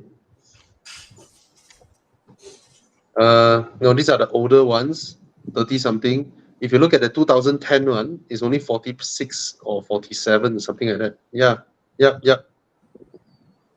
That's a second generation. I never thought they depreciate so fast. Wow. Yeah. This is the second gen. 46K for this is not bad, way. Yeah. It's not bad value. Stop. Oh, come on. No. Not that one lah. The Zio. Scroll down, Chiang. Scroll down. Look at the facelift one. Second gen facelift. Scroll down a bit more. No, this is not facelift. There's another facelift. Very good looking one. Yep. No. Down. Yes, the white one straight front. Yep. That's the facelift. Oh, asking for 70. Then Then buy the pre-facelift and save 30,000. Facelift it yourself. Okay. Hey, this is interesting. I'm looking for a rare sports car. Chevrolet Camaro 6.2. Of course, the Camaro 6.2. Of course. But Dodge Challenger is beautiful. All right, so you get the 3.6 Dodge Challenger lah, save your road tax. People will think you have a 6-liter V8 anyway. Walao, 6.2. This car has been out for a long time for sale. Very long time. Yeah. Hmm. Road tax is like unimaginable. Huh? It's the classic case of American media brainwashing. They're able to convince us, 40-plus-year-olds, that this is the Bumblebee. Say, what the heck, wait? From a Beetle to a Camaro. Like, the Americans don't care, you know. Like, we don't care. We're just going to call it the Bumblebee. Yeah, wait. They didn't even bother to look for a Volkswagen, you know. It's like, what the heck? Yeah. Best marketing exercise ever. Yahweh, straight up. Oh, Bumblebee. Stole Like, wow, Camaro.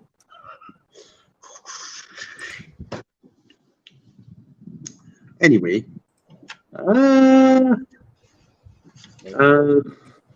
Cliff Leong, family, Tesla Model Y. Buy. So worth it now. Buy. Oh, DB9 or are you from Malaysia? Can you get a Maserati convertible? I don't think you can find one. Right. If you're a bachelor, then of course the DB9 is more special. But if you have 3 girlfriends, they would appreciate your Maserati GT. It's one of those rare. It's one of those rare coupes where the 2 rear seats are full-size adult seats. Proper seats at the back. Okay. There's a question just came in. This is for Kon. Kon, what do you think about 2017 Ford Focus 1.1 EcoBoost?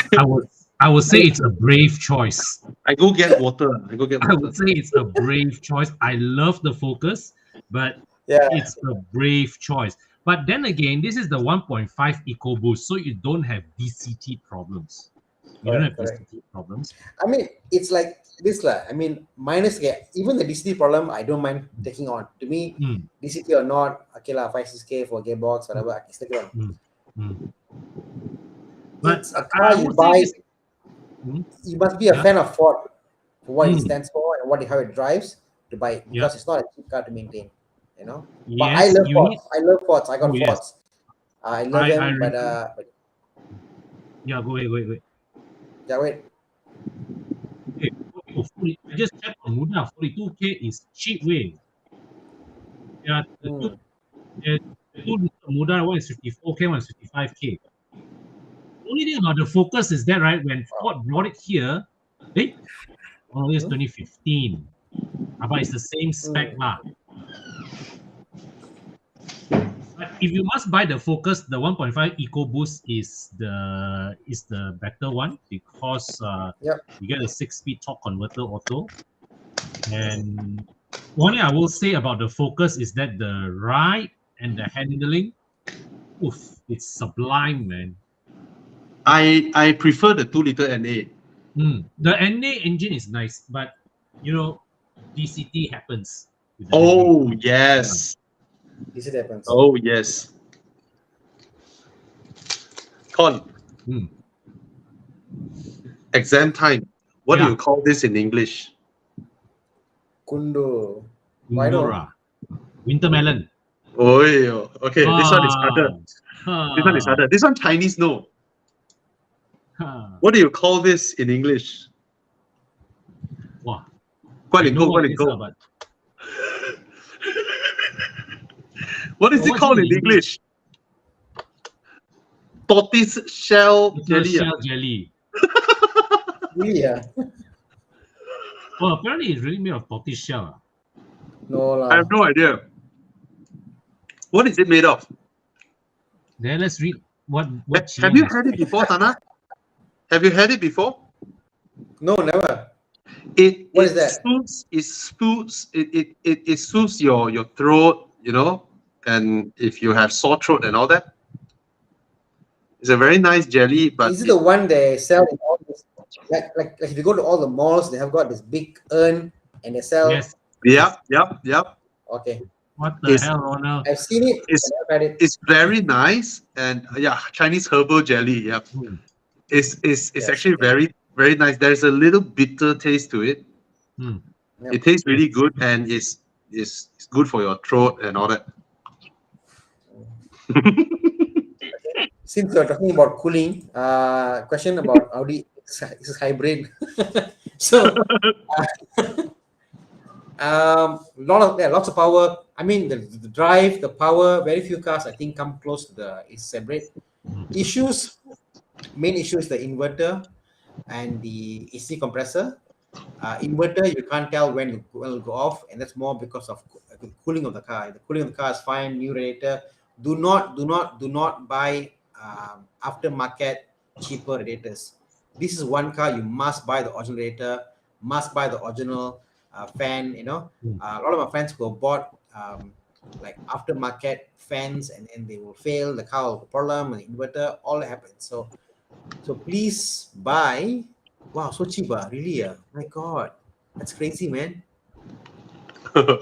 So much car for the money. It was so worth it, lah. 40K. Yeah, seriously, 40K. Yeah. Oh my God.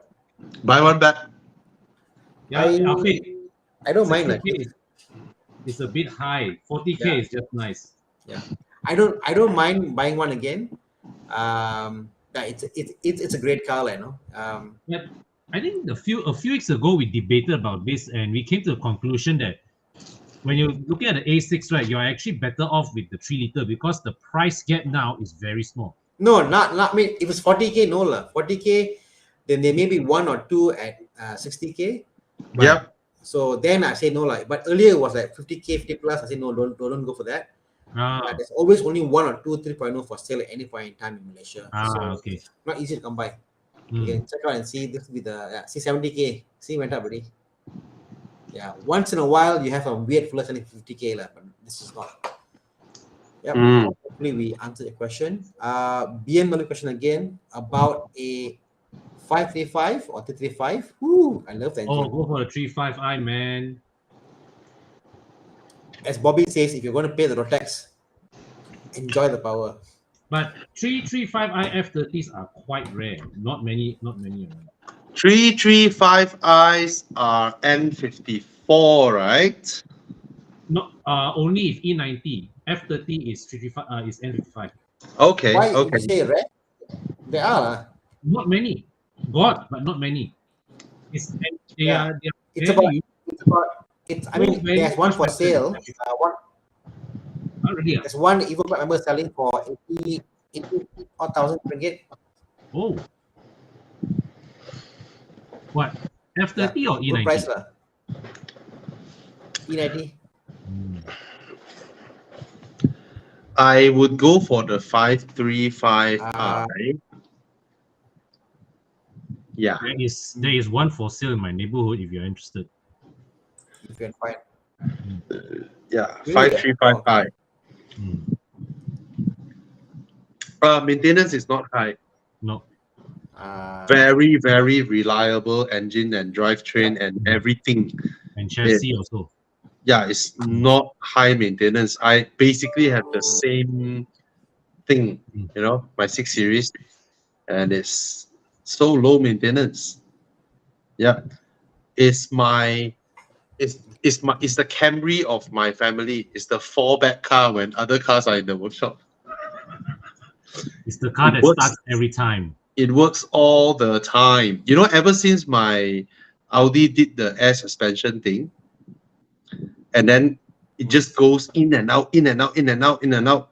I totally gave up now. Now I don't want to deal with the air suspension anymore. I mean, now it's working, but I know it will not work later on. All right. So ever since that in and out, all right, my wife now solely only picks up the keys to the BMW because she don't want to drive halfway, the air suspension go beep. And then every time when the air suspension warning came up, right, it will be followed with a headlight adjust sound. And BMWs, right, when they have an error, they have the very subtle boom. The sound is very soothing. Fucker Audi. Beep! Oh my god. It scares you. Yeah. Oh well. One thing about BM error codes and Audi is BM error code, it'll be like, you got a few error codes, and then you can't really see what's happening. You must go to the menu to read what's happening. You're like, okay, it's an error code, something is there, I'll take it later. Audi will tell you in the face. This tells you very, very informative. So yes. But Germans being Germans they detected one error, and then the warning sign they collate everything into one. Engine malfunction. Hey, fuck you. It's a small misfire that they detected. And then they engine malfunction. It's like, bro, no, it's not that serious. Even worse, imagine you got an error on your hybrid BM. Drivetrain error. Please drive to the nearest workshop available. You're like, what the hell is that? Then see, it's a sensor. See? Yeah, it's bullshit. Scary. Okay, this fault, right? My car, right? There was this time where I was driving fast. So in my car, the air suspension, right? When you exceed 120 km/h, it will go lower than the lowest setting that you usually can go. So in air suspension car, you can raise or lower the car, right? Let's say I have lowered my car, but when I drive above 120 or 130, right, it will go into another mode that is even lower. And there was this time whereby my valve was stuck, right? It needs to release more air to go lower. It couldn't.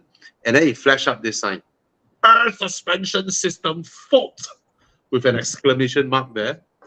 You can continue driving slowly. Max speed. Screw you, man. It's just a small thing. Yeah. That's Germans. Okay?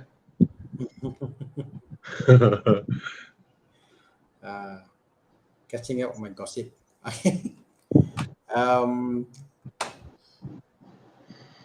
If you have a 2000. Sorry. Okay. I just quickly answered. Get the Suzuki Swift. Okay. Okay. Thana, yours. So this is 209 Honda City. So used to having very level cars. To go for 2014, a little bit newer Accord or Civic FB. Accord. I don't like the Civic FB. It sucks. Yeah, this one go for the Accord lah. Easy choice. Hey, wait, 2014 is which? The Proton? No, it's the one Accord after one. It's the one after, but it's the pre-facelift. Sure not. Yes. 2014. Oh, okay. Get the Google. Accord. Get the Accord. That being said, today, right, I took Grab to KLCC for a meeting, and the first Grab that came and picked me up is this Accord. Yeah. Grab Premium. And the car is in such a bad condition. Yeah. I was like clink clang all the way to KLCC. And then on the way back from KLCC, I couldn't get Grab Premium. I just get the regular Grab. I was seated in a brand new Honda City. So nice. So damn nice. It's luck, really. Yeah. But you're happiest when you press Grab Premium and then a valve fire comes. It's like, oh yes. It's so unfair, same price. Stupid Accord and Camry, same category as valve fire. Come on, right? They should have a special category called Alphas in Grab. I would pay more for Alphard valve fire. I would definitely pay more. They've extended the minimum number of years cars for Grab. Yeah, they should extend. They should extend. Oh, I want to add something. There's also a rubbish category called six-seater. Huh? So Really? there's this, yeah, there is a category called six-seater. So there was this time I was trying, if I press six-seater, will I automatically get Velfire, Alpha, Serena, and all that, right? I tell you, that was the fastest time. That was the fastest cancel I ever did. I pressed six-seater, a fucking Elsa. Elsa. Fuck! I was like, do I wait for the guy to come and then I say fuck you, or I cancel it so fast with that one? It's like, what the heck, really? Yeah, Elsa, bugger. I was talking to a guy in a bazaar, and then he watches your channel, Bobby, and he knows Bobby all, Yeah. you know? And I say, what is this about the bazaar? How it drives? It's crap. It's very bad. It's really bad. It's so unsafe. Every time I drive the car, I say we went up to Genting with Genting. He said when they come over, I ask them 100 people. More than 100 people they won't take because no power to go up to Genting. Coming down, he said he had four Egyptian guys in the car and he had no brakes in the car. Car going down, he couldn't brake because of the weight. He said it's the worst car to get. So yeah, I believe him. Yeah, Beza, right? Yeah. Yeah, horrible car. But he had 400,000 kilometer mileage on the car, and the car is still running. So that's something. That's just it's used as a beater lah. Exactly. Yeah. Which is more fun, Bobby? A Countryman or a Q5? Countryman, I think. I think equal lah. Q5 is very fun to drive with. Q5 and it has more room. It's less bumpy compared to the Mini. True. Both are fun. I think both are fun. I'll be more confident to push the Q5 personally. My level of confidence in the car, so that's me. Yeah. See, Ronald says Q5 feels more planted. Yeah. Yeah. Okay.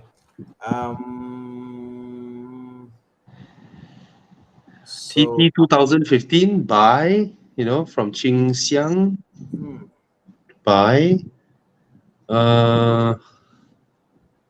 is it worth buying Golf MK5? Of course, bro. Buy and keep it. DR6 engine. Wow, ET is serious with his Maserati GT versus DB9. I think I prefer the. Actually, I really. By the way, the ET is in UK. This guy. I prefer the design of the Maserati, over DB9. I'm probably. I think the interior of the DB9 wins. Way higher quality, by far, miles apart. I think my gripe with the Maserati GT all the time that it's like my gripe is I've seen the way the interior was built. Really? Yeah, I mean, Ferraris of the era, they are built like crap as well, let alone the Maserati. Ferrari, yes, obviously, but Maserati, I find that their color choice is the color and the material choice is a bit stupid, but I don't find the build quality as bad as Ferrari. If that makes sense. But you know what I mean? Ferrari got gaps lah, got this lah, the stitching lah, like it's not perfect. So, but Maserati can accept for what Maserati is. I can accept Maserati. They have you see like the cup holders, right? The two rings on top, right? It's actually chrome plastics. Yeah. Whereas in Aston, right? Their plastic cup holder, the cup holder, right? The ring on top, right? It's a single piece aluminium with a 2-line threading on it. So you put down and then you can turn it one round and then it locks in. This kind of stuff lah. The Aston is built like this, whereas the Maserati is like a parts bin special. Some buttons here, some plastics there, So it's on a totally different stratosphere when it comes to interior material and build. But that being said, the Maserati, the space, the design, the sound is exotic, proper exotic. Yeah. G20, T3OI or the E for daily commute to work.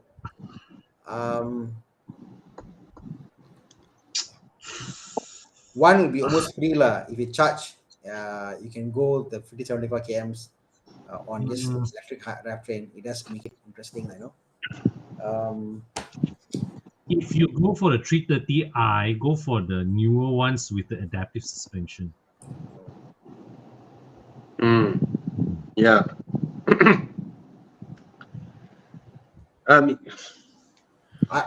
If you're only traveling 50-70 km per day, it's nice to drive on electric mode lah.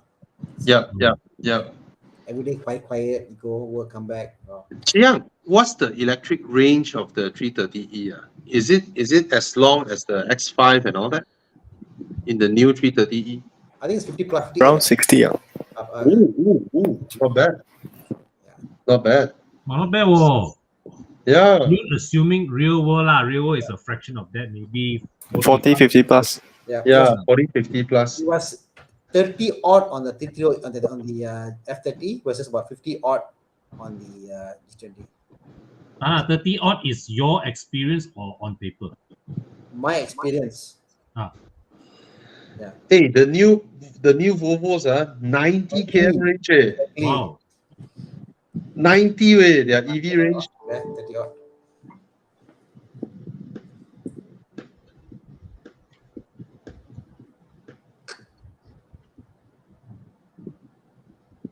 No, you have to type 2013. What is 101? 2023, sorry. 77 km claim. Wow. Yeah. I thought it was 90 lah. About 90. Yeah, I remember the Malaysia one was 90. There's a facelift. There's an extended version. Yeah. Correct. The one in Malaysia they launched was Yeah.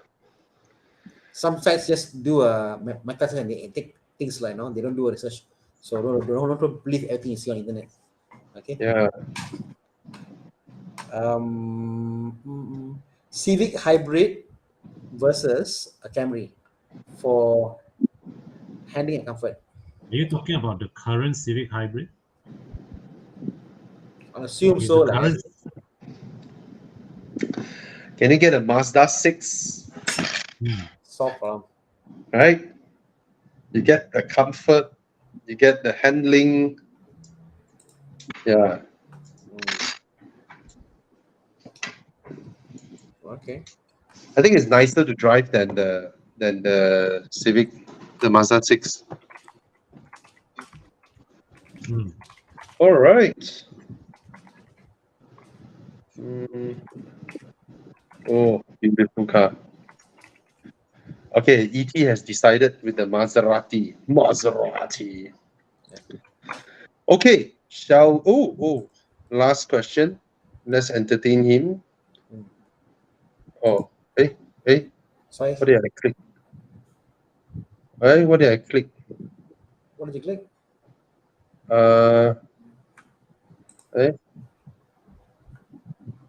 Wow, a lot of questions suddenly pouring in. There's one fresh grad who says that, Terence C, you are a fresh grad. Do you need a 4-door car?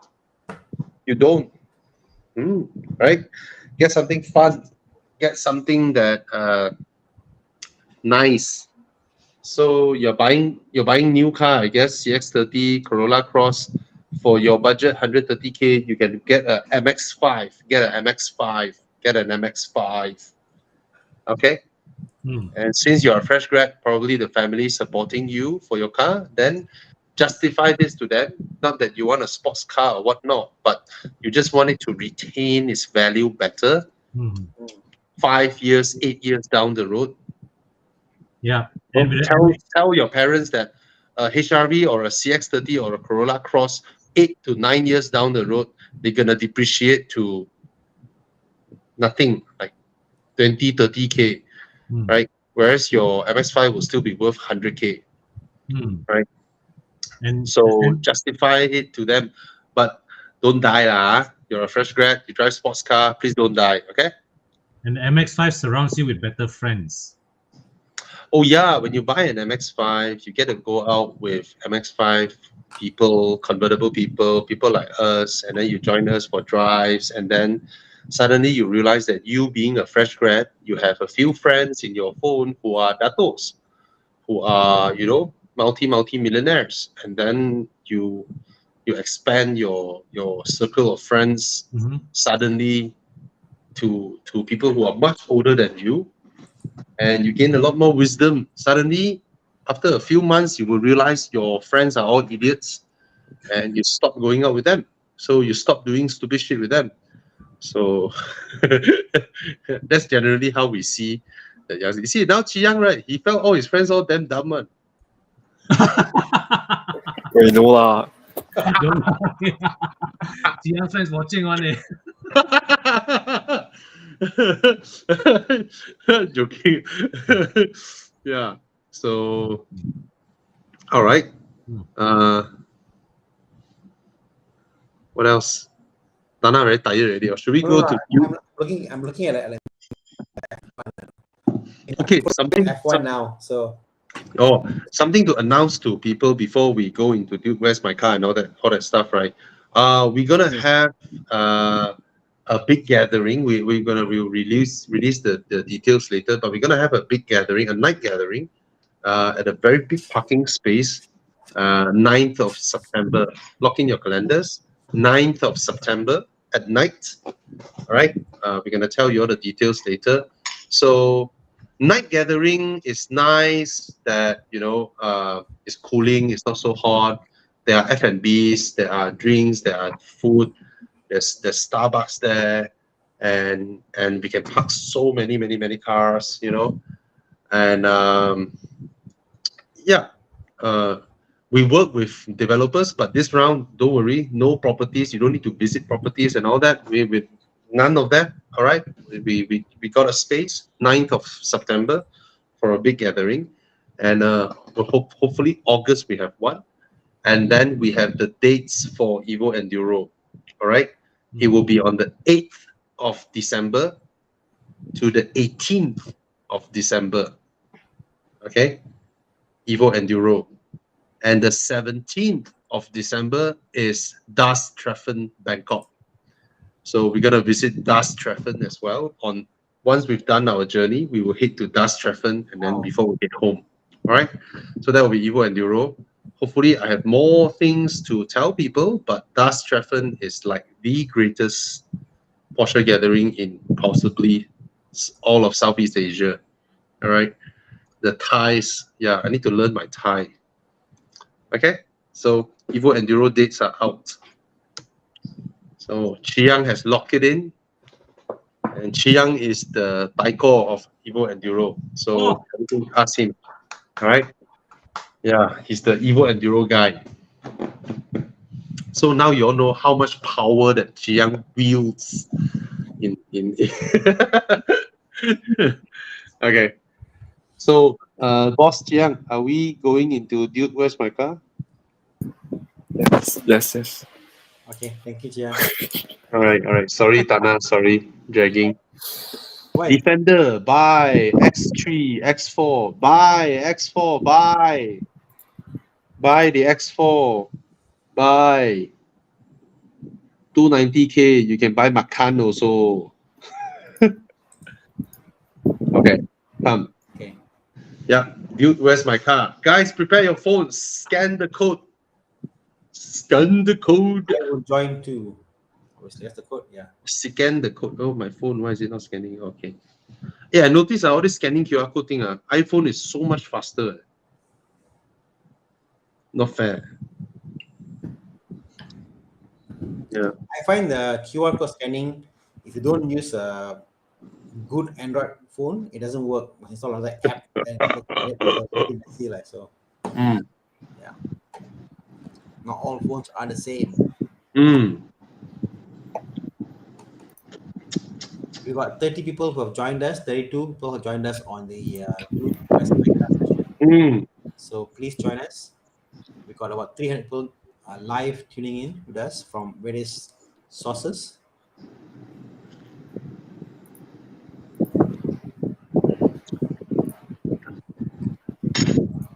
Ronald says, I'll vote for Thomas. Yes, please.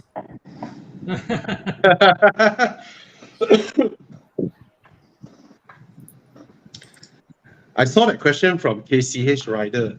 What? He's like, oh, is it worth buying X70 now or should he wait? It's interesting, right? Within such a short period of time, you know, when the X70 arrived, it was such a revelation, right? Yes. It's like, wow, for this price, you get something like this. But now with all the Omoda 5 lah, all this coming in, right? You're like, okay, the X70 looks kind of But then pedestrian again, now. yeah, the Omoda 5, Yeah. it Yeah. looks very nice, but the X70 looks and feel nice, and the build quality is there. That one I must say, lah. I haven't seen or touched the Omoda. I have. So I just find that the X70 build quality is still up there, lah. I see. The build quality, you press how how it's put together, the finishing, all that, the material use, you know, proper leather, proper. So I think the Proton still makes a very good car. So okay. that's my thing. Nice. Why is my page not loading? Dude, where's my car? Come on. Round one. Come on, Chiang. Chiang. Start trolling. Work your magic, Chiang. Yeah. Wow. BMW. Hey, my one not loading. Wait. What engine cover is this? That's a 6-cylinder. Shit, wait, my picture not loading. Looks like Really? X3. Whoa. X3 M40i. Wow. Okay. Not X3M. Volvo. Volvo. Okay. What's the theme here, Jiang? Why suddenly you pick these cars out? Yeah, lor. They have more than 300 horsepower. Oh. Oh. Oh, today everything more than 300 horsepower. Oh. Oh, just random. Yeah. This one. Dude. Okay, I don't see the conundrum lah, because the Volvo has got a better interior for sure, no matter what it's that. Better infotainment system, better Android system and all that stuff, you know. But But the engine, the M40 is brilliant. Yeah, man. I'm also perplexed. You see, Malaysians don't realize this, you know. In overseas markets, the XC60 T8 that we get here goes against the X3 M40i. Yes. We are getting it for so cheap that we forgot we are comparing a 450 horsepower Volvo with a 250 horsepower X3. Yes. Yeah, it's a But totally different. 75% of people don't mind paying more road tax for less power. No. I don't mean now, you know. I mean in our current market. Okay, now. Yeah, we are so spoiled. Do you know the XC60 T8 is so expensive in Singapore? They didn't even bother to bring it in. Yes. I think Singapore, they only get the T6. Yeah, they don't get T8. And we get T8 full spec, full to the brim. Yeah, and then Malaysians complain. Car expensive. Yeah. Can I see the interior of the X3 again? The same as the... Yeah, I think if you see the interior of the X3 long enough, you may just be tempted by the Volvo. Yeah. Is the interior? I see the screen. Just a okay, lor. Yeah, the X3's interior is It's actually one of BMW's better efforts in recent times, but it's good. Yeah, it's not in the same standard as the Volvo. Yeah. In Malaysia, this will cost lesser, the X60, but I think I'll still go for Volvo. All right, it's a clear win. The X3 M40i. 40, yeah? My God. Yeah, B58 engine, Supra engine. Oh my God, Tesla. Yeah. And against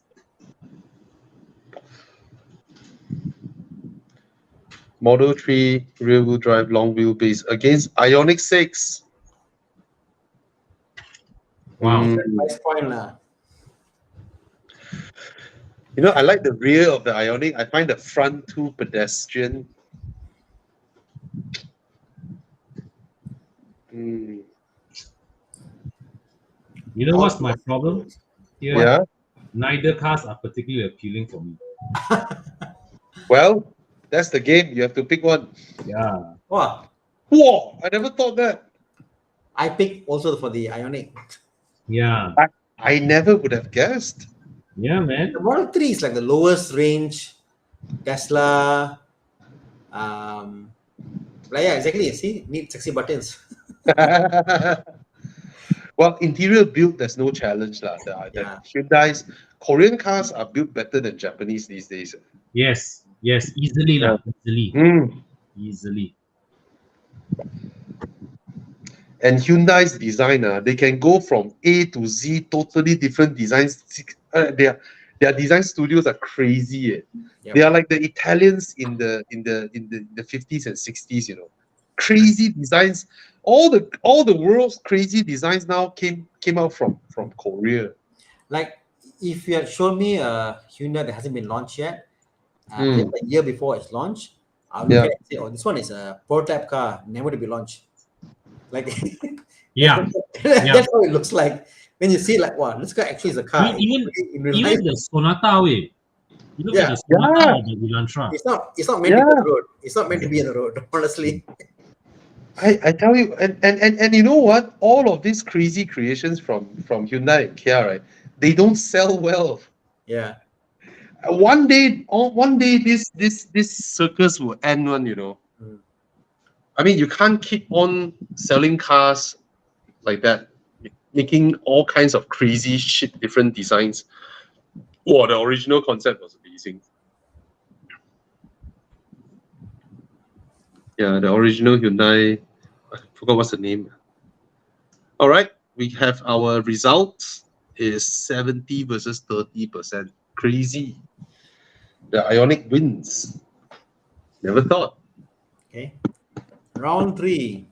Round Oh. 2. I like E92 we are off to a M3. good start. Oh, Oh, oh, this one lucky. E90 M3. Oh. Oh, Oh, Lexus. Where's HP Tan? Look at the stupidity. Wow, this one This really is hard. this is a head scratcher. This one. Wow, oh, Chiang, this is a good one. This is a good one. Where's HP Tan? Wow, M3 E90. Taking videos. God. ISF. As awesome as the M3 sounds, the ISF beats Yeah. it. Which one is more cool? I think the M3 is more sleeper. Then again, ISF also sleeper. They're both sleeper cars, like I said, correct? They both down. Both are rare. Both are rare. Yes. Both are rare. Yeah. I'll I'll go go for the very small M3. number of the E90 M3s. Yeah. Compared to E92s. Yeah. There are many two-doors in Malaysia. The Yeah. M3 M3. E90 M3 is unheard of, lah. You know. Mm. So No, I'll get the ISF. I'm getting the ISF. okay. I'm asking myself if I were to see both now available for sale on Muda, which one would I go for? Probably the Lexus. Why, Bobby? What made you pick the ISF? It's a Lexus. It shouldn't be 5-liter V8 4-door. Yeah. I will go for the Lexus. It's so badass, way. And then I will dekit the car. I will throw away the stupid looking exhaust. It looks like crap. Yeah. I mean, compare the designs. The E90 is so much more handsome than the ISF. Yeah. Interior, exterior, everything. I'm sure it drives better also. Yeah, the ISF's exhaust is stupid, lah. The way it is. Absolutely stupid looking, right? Sorry, can I go back for the BMW? I immediately regretted. The, No, no, no, I'll get aesthetics, the exterior looks of the ISF doesn't tickle me, but I understand the engine, I understand the drivetrain, how it is, Japanese liability, semua ada faham.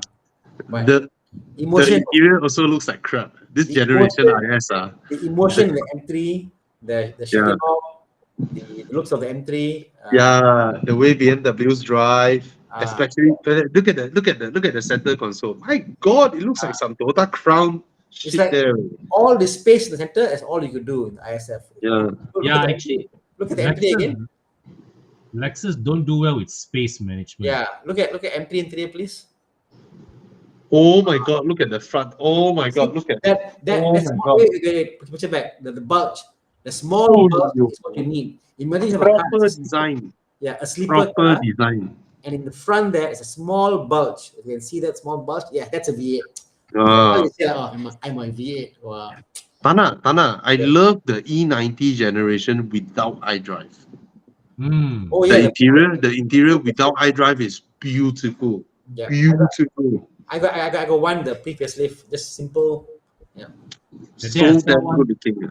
Then I saw one of those 320s without the iDrive, right?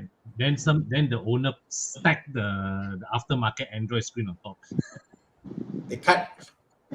Hey, I think I heard the ISF exhaust, right? The top bottom stack, right? One of it is fake one. Really? I think I heard that too. Yeah, I heard that before. Yeah, I remember something like that one. It's Yeah. It's If it's stupid, fake, and why then do you it do it gets like that? stupider.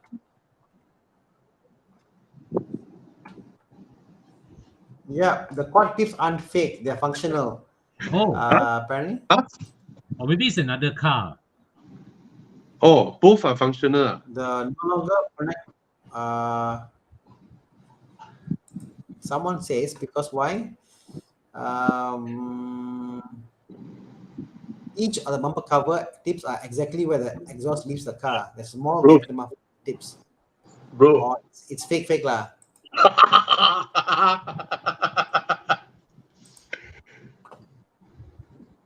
It's in the middle lah. Consider But why do we see some pictures where valve. There's a valve there. I don't know? Oh well, there's a lot of fake stuff. You know my 6 Series headlamps, the inside ones are fake. Oh, In the Xenon version, the LEDs both are real, yeah. but in the Xenons, the one that is inside is fake. Huh? Yeah, Oh, yeah, yes. See this picture? high beam eh? No. Okay, in the Xenon version, the inside projectors are ducts. It's fake. Oh, Yes, that's a fake. oh, damn. Yeah, but in the LEDs, both are real. Hmm.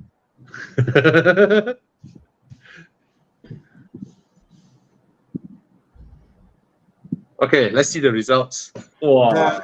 This is the one that the rear boot was on the M3 was cut out, isn't it? Something like that, because cut out for the boot, for the tires. Tires are not there to make space for the exhaust. So yeah. Oh, all right. Round 4. Okay, round 4 come. Oh, Porsche Porsche. 996 era. That looks like an old Porsche. Yeah, 996. Okay, Chiang is like trolling me. Now I'm scared. Got 2. 996 Carrier. Oh, Exactly. Wow, For this Turbo car. S lah. oh, Turbo Huh? S some more. Hoyo. Oh, yo, I don't like turbo. Oh, the turbo twist wheels are nice. Fucker. Ooh, Aston V8. Martin DB9. Right. DB9. Oh, Vantage. Is it a Vantage? Oh, it's a DB9. Oh, Volante.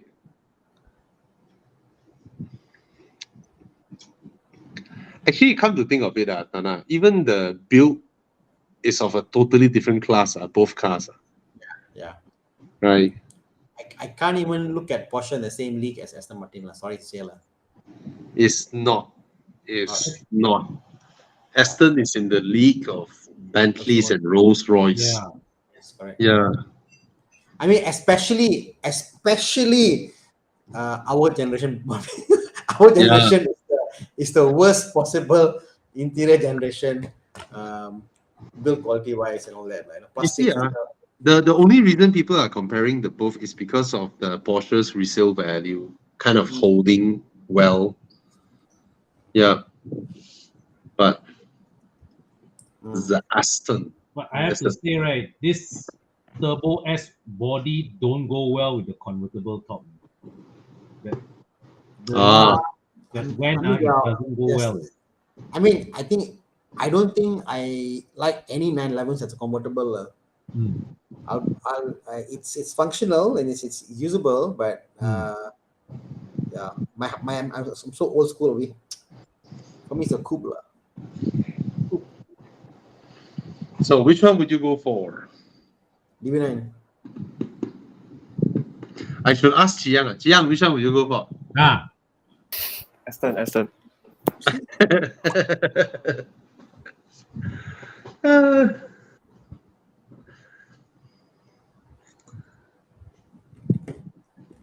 All voted already.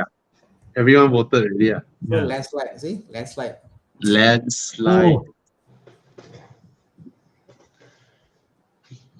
Landslide. Totally different thing. I'll be shocked if you do a poll and say a coupe and a cabrio 996. Which one do you prefer? I got a feeling more people actually will pick the coupe. Need to see. For 996 coupe, I absolutely love the narrow body. Narrow body is so good looking. My friend just gonna buy a 997 manual. So who's buying a 997? Nanti I bagi tahu lah. So, hey, there's the 997.2 Turbo S manual for sale. Wow, crazy price lah. 500K? I think 500. 500. Oh yo. Yeah, but it's manual. Turbo S. But turbo is very hard. It's a bit. Yeah, exactly. As it is hard to. Exactly. It's more suited to a slow responding torque converter.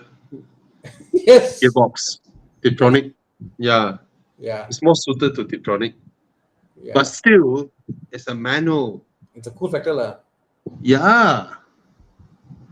I don't know So whether rare. I don't know whether I'll be able to. But then again, yeah. First gen DK, why not? He joined our drives, you know.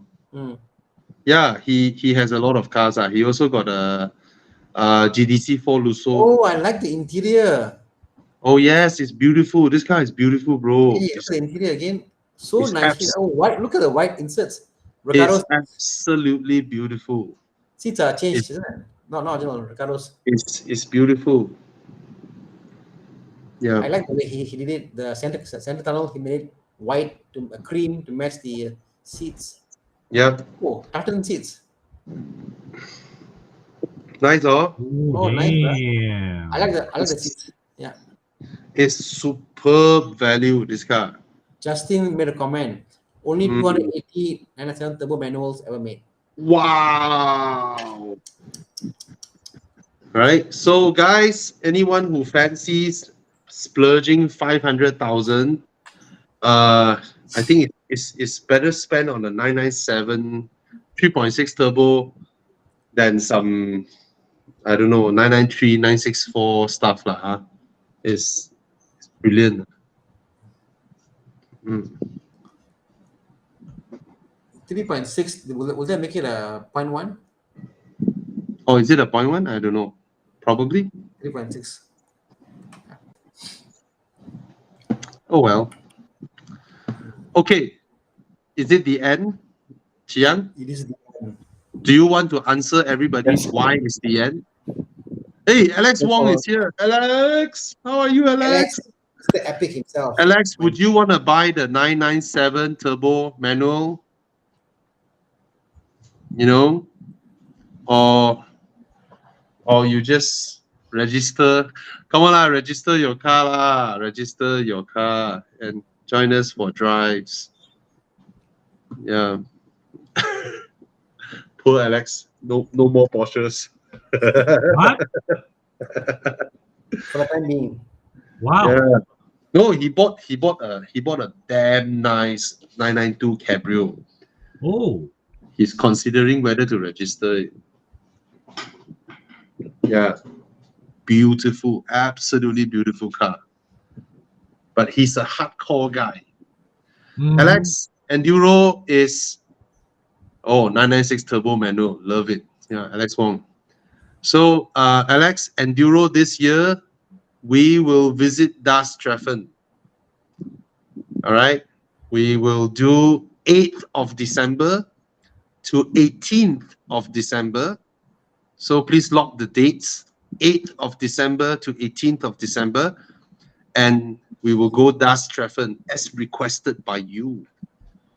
All right. We will go Das Treffen together with the Porsche man, Alex Wong, and the Porsche man, Thana Krishnan, and the Porsche man, Thomas Yap, and the Porsche man, Ang Chu Yang.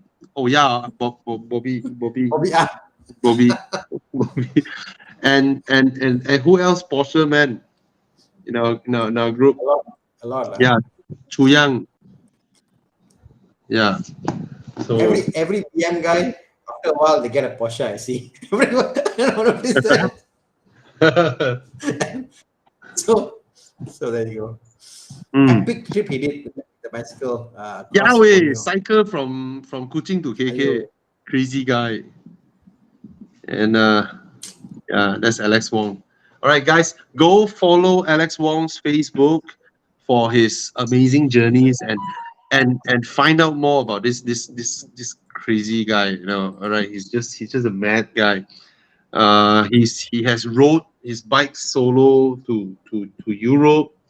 He rode solo from the southern tip of South America to the northern tip of Alaska. Basically, South Pole to North Pole, 30,000 km solo bike riding.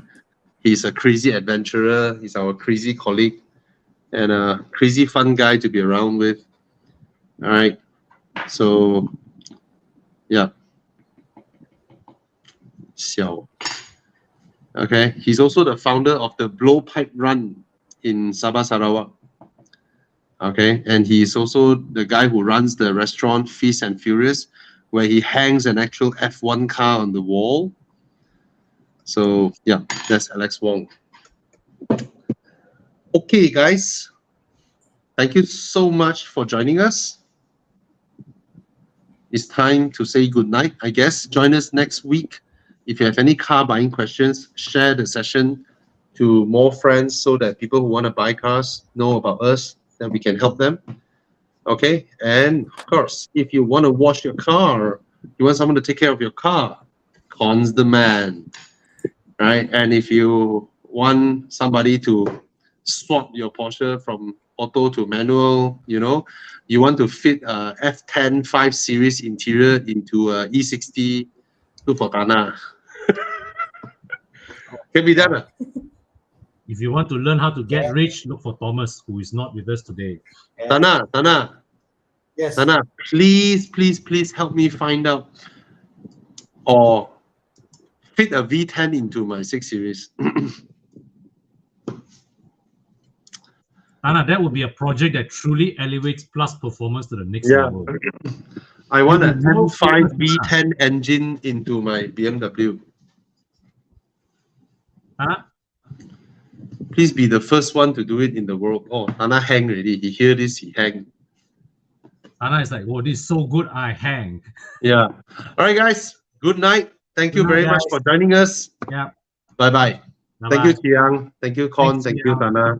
Thanks, Tana, if you are. Yes.